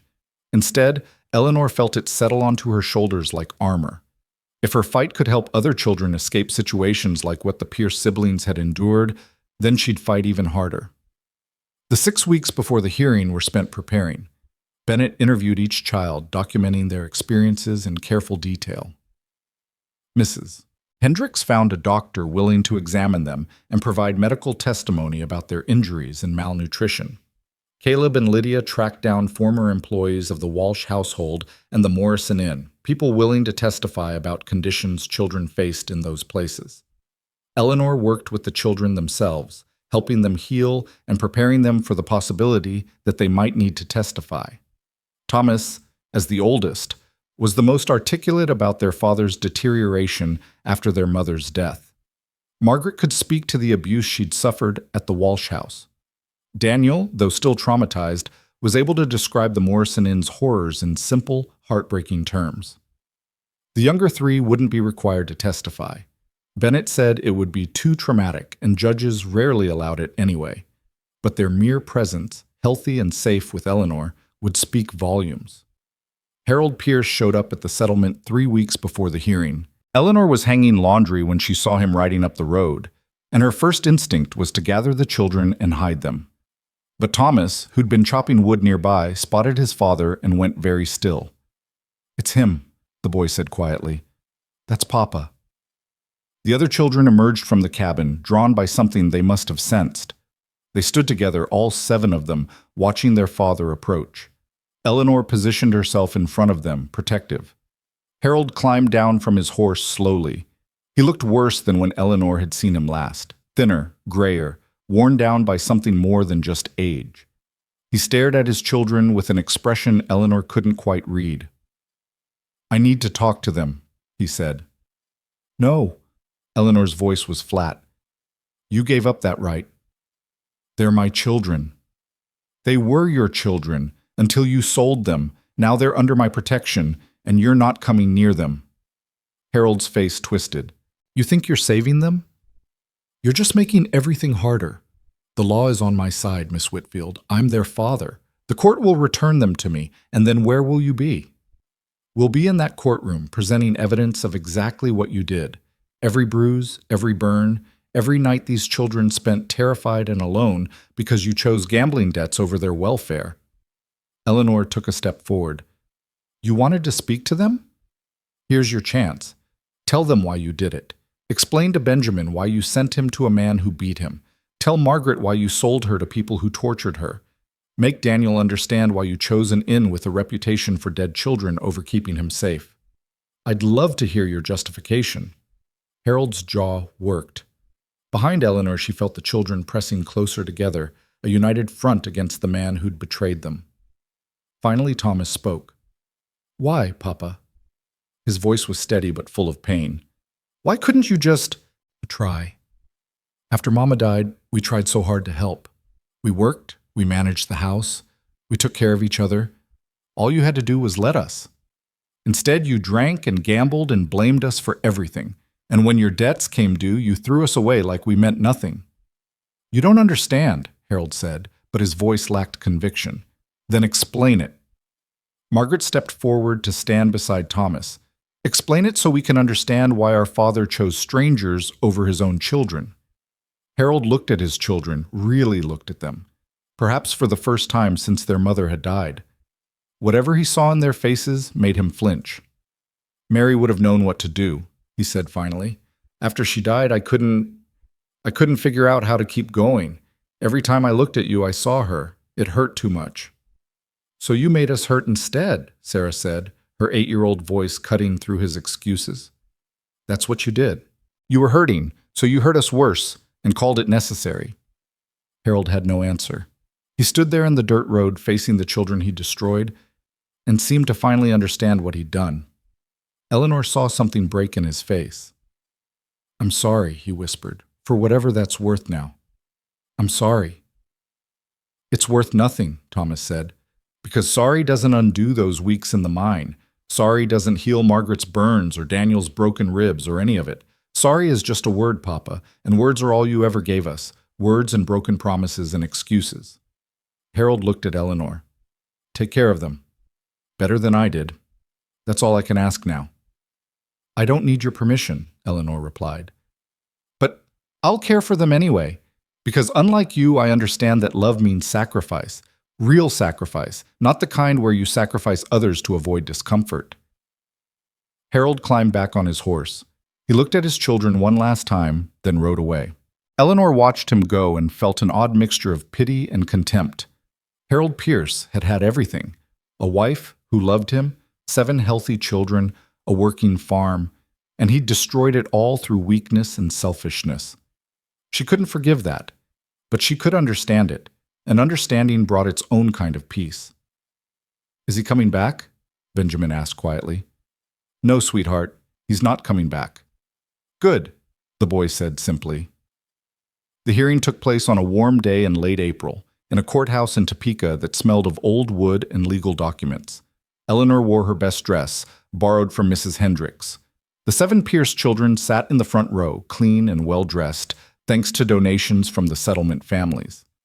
They looked healthy now, though the scars, both visible and invisible, would take much longer to heal. Judge Harrison was a man in his 60s with intelligent eyes and a face that suggested he'd heard every excuse and lie the legal system could produce. He listened to the opening arguments with careful attention. Clayton Morse, Harold's lawyer, argued that a father's rights were absolute under territorial law, that Eleanor Whitfield had no legal standing to challenge a father's decisions about his children, that the children had been placed in legal labor contracts that she had violated through theft and kidnapping. He painted Eleanor as a dangerous radical who was undermining the very foundations of family law and property rights. Bennett countered with evidence, medical records showing the children's injuries, testimonies from former Walsh employees and from the doctor who'd examined Daniel after the Morrison Inn. The contracts themselves, which Bennett argued constituted criminal child abandonment masquerading as legal labor agreements. And finally, testimony from the children themselves. Thomas spoke first, describing life with his father after his mother's death and the steady deterioration that led to their being sold. His testimony was calm and factual, devastating in its clarity. Margaret came next. She showed the court her burn scars and described the Walsh household's systematic abuse. Several people in the courtroom gasped when she rolled up her sleeve. Daniel's testimony was shorter, but no less powerful. The boy described being locked in that outbuilding at the Morrison Inn, the hunger, the fear, the other children who'd been there longer and had given up hope of rescue. When the children finished, Judge Harrison asked Eleanor to testify. She stood before the court and told the truth. All of it. How she'd come to Kansas expecting marriage and found betrayal instead. How she'd made the choice to fight for 7 children she didn't know. How she'd spent every dollar she owned, broken laws she'd never imagined breaking, and become a fugitive in the name of saving lives that the law apparently didn't value. Miss Whitfield, Judge Harrison said when she finished, you understand that what you've described amounts to multiple criminal offenses? Theft, kidnapping, fraud? I understand, and I'd do it all again. Even knowing it could cost you your freedom? Eleanor looked at the 7 children in the front row. 7 faces watching her with hope and trust and love. Your Honor, I spent 26 years of my life with no freedom that mattered. I lived in other people's houses, followed other people's rules, existed at other people's pleasure. Coming west and fighting for these children gave me real freedom for the first time, the freedom that comes from having a purpose worth sacrificing for. So yes, even knowing the consequences, I'd do it all again. Because some things matter more than personal safety or legal technicalities. Family matters more. Love matters more. These children matter more. The courtroom was silent. Judge Harrison studied Eleanor for a long moment, then looked at the children, then at Harold Pierce, who sat in the back looking broken and small. This court will recess for deliberation, Harrison said finally. We'll reconvene in 1 hour with a decision. That hour felt like a lifetime. Eleanor sat with the children in a small room adjacent to the courtroom, trying to keep them calm while her own stomach churned with anxiety. They'd presented the best case possible, but judges were unpredictable, and the law wasn't always just. When they were called back, the courtroom was packed. Word had spread about the case, and people had come to witness the outcome. Eleanor saw Mrs. Hendricks in the crowd, and Caleb and Lydia, and even some of the Johansson brothers. A community had formed around these children, Eleanor realized. People who believed their lives mattered. Judge Harrison took his seat and shuffled papers for a moment. Then he looked up. This is one of the most unusual cases I've encountered in 30 years on the bench. We have a father who, by his own admission, sold his children into labor contracts that resulted in documented abuse. We have 7 children who were rescued from those situations through means that were technically illegal but morally justifiable. And we have a woman who has taken responsibility for these children despite having no legal obligation to do so. He paused, and Eleanor's heart hammered. The law is clear about parental rights. Under normal circumstances, Harold Pierce would retain custody of his children regardless of his past actions. However, these are not normal circumstances.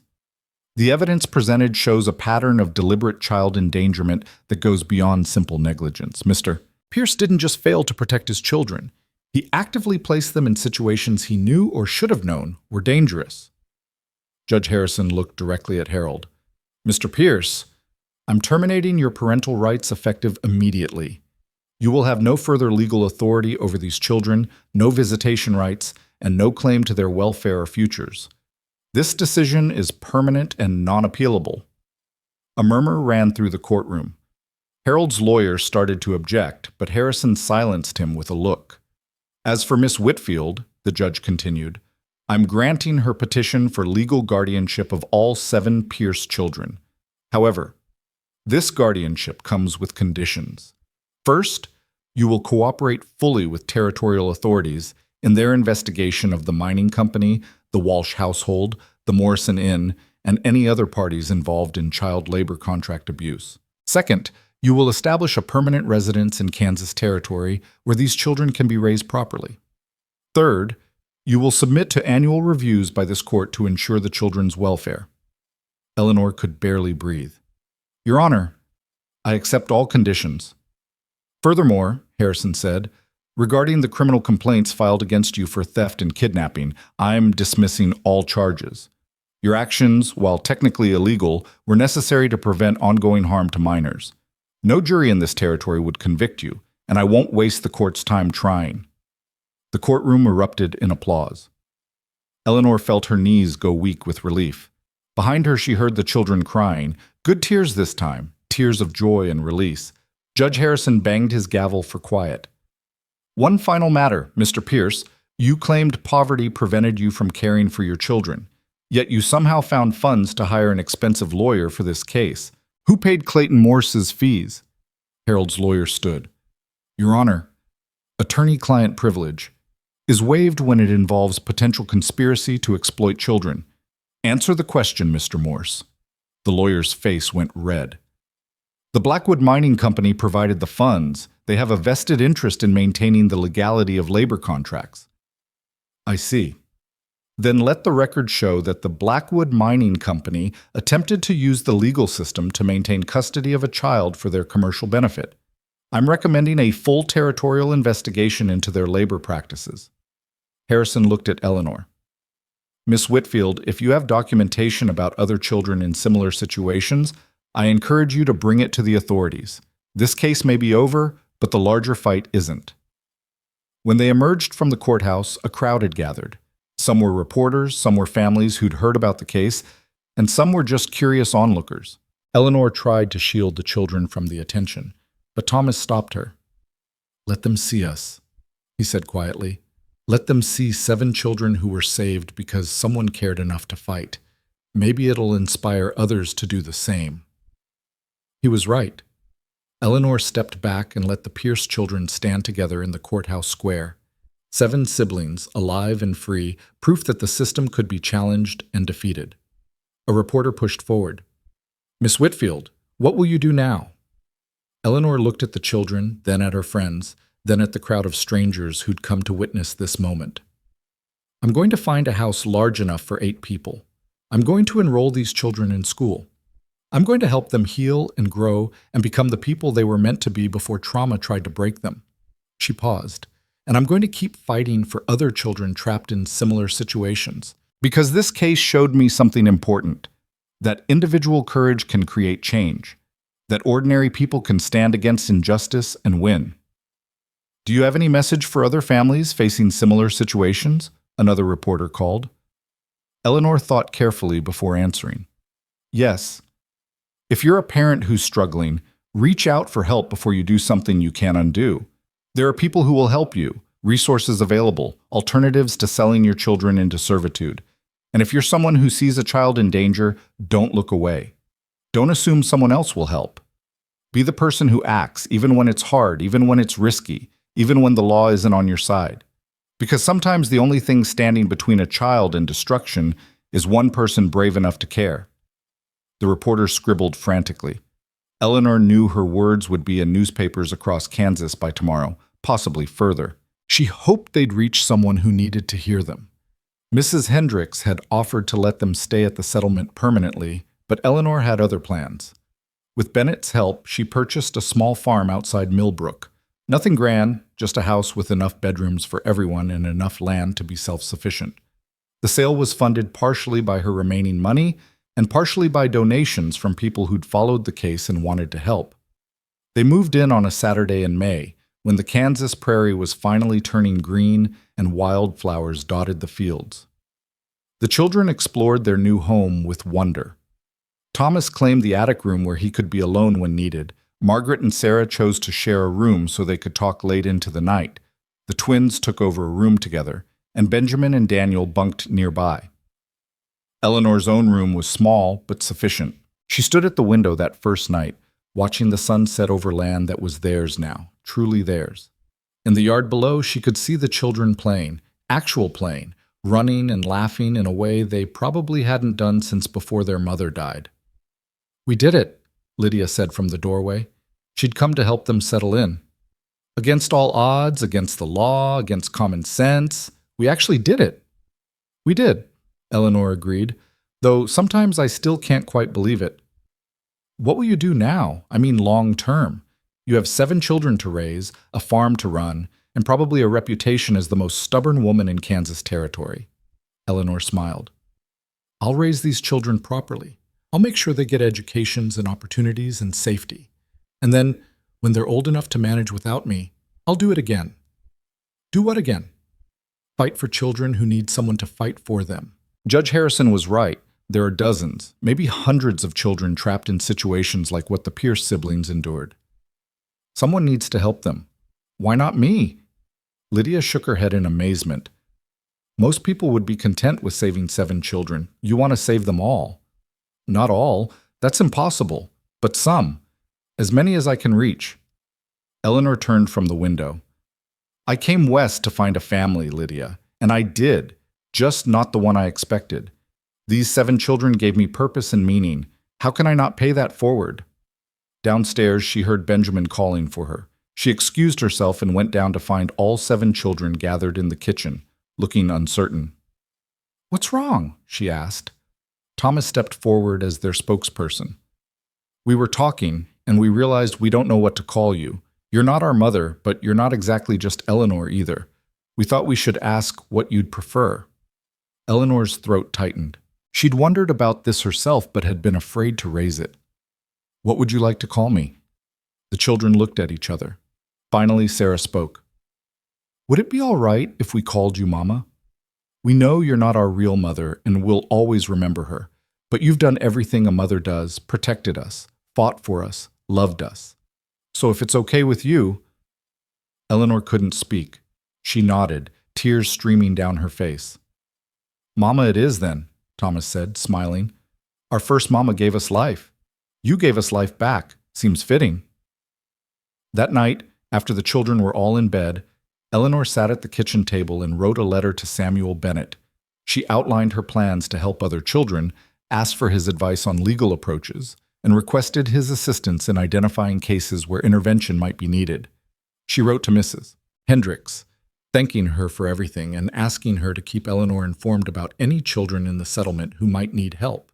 She wrote to the territorial newspaper, offering to share her story in detail so that other families might learn from it and so that legislators might understand why child labor contract laws needed reform. And finally, she pulled out a fresh sheet of paper and began writing an advertisement. Not for a mail-order bride this time, but for something else entirely. Wanted. Information about children working under labor contracts in Kansas Territory. If you know of a child in danger, write to Eleanor Whitfield, Milbrook, Kansas. All inquiries confidential. Help available for those who need it. She'd send it to every newspaper in the territory. She'd make herself a known resource, someone parents or concerned citizens could contact when children needed rescue. It would be dangerous. It would certainly be exhausting. She'd make more enemies and face more legal challenges. But Eleanor had discovered something about herself over the past months. She was strongest when she was fighting for something bigger than herself. And there was nothing bigger than saving children from the darkness that had nearly consumed the 7 sleeping upstairs. She finished the advertisement, sealed it in an envelope, and set it aside to mail in the morning. Then she walked through the quiet house, checking on each child as they slept. Thomas had finally let go of the tension he'd carried for months, his face peaceful in sleep. Margaret and Sarah lay in their shared bed, Sarah's head on her older sister's shoulder. The twins were tangled together as always, inseparable even in dreams. Daniel clutched a stuffed rabbit Eleanor had bought him, his injuries healing day by day. And Benjamin, the first child she'd saved, slept without nightmares for the first time since she'd known him. 7 children, safe and loved. 7 siblings who'd been torn apart and then stitched back together through determination and grace and pure stubborn refusal to accept that some things couldn't be changed. Eleanor returned to her own room and climbed into bed. Tomorrow would bring new challenges. There was always more work to be done, more healing needed, more fights to be fought. But tonight, she'd accomplished what she'd set out to do. She'd come to Kansas seeking a family, and she'd found one, in the most unexpected way possible. Not through marriage or blood or traditional bonds, but through choice and sacrifice and the kind of love that says, I will fight for you, and means it.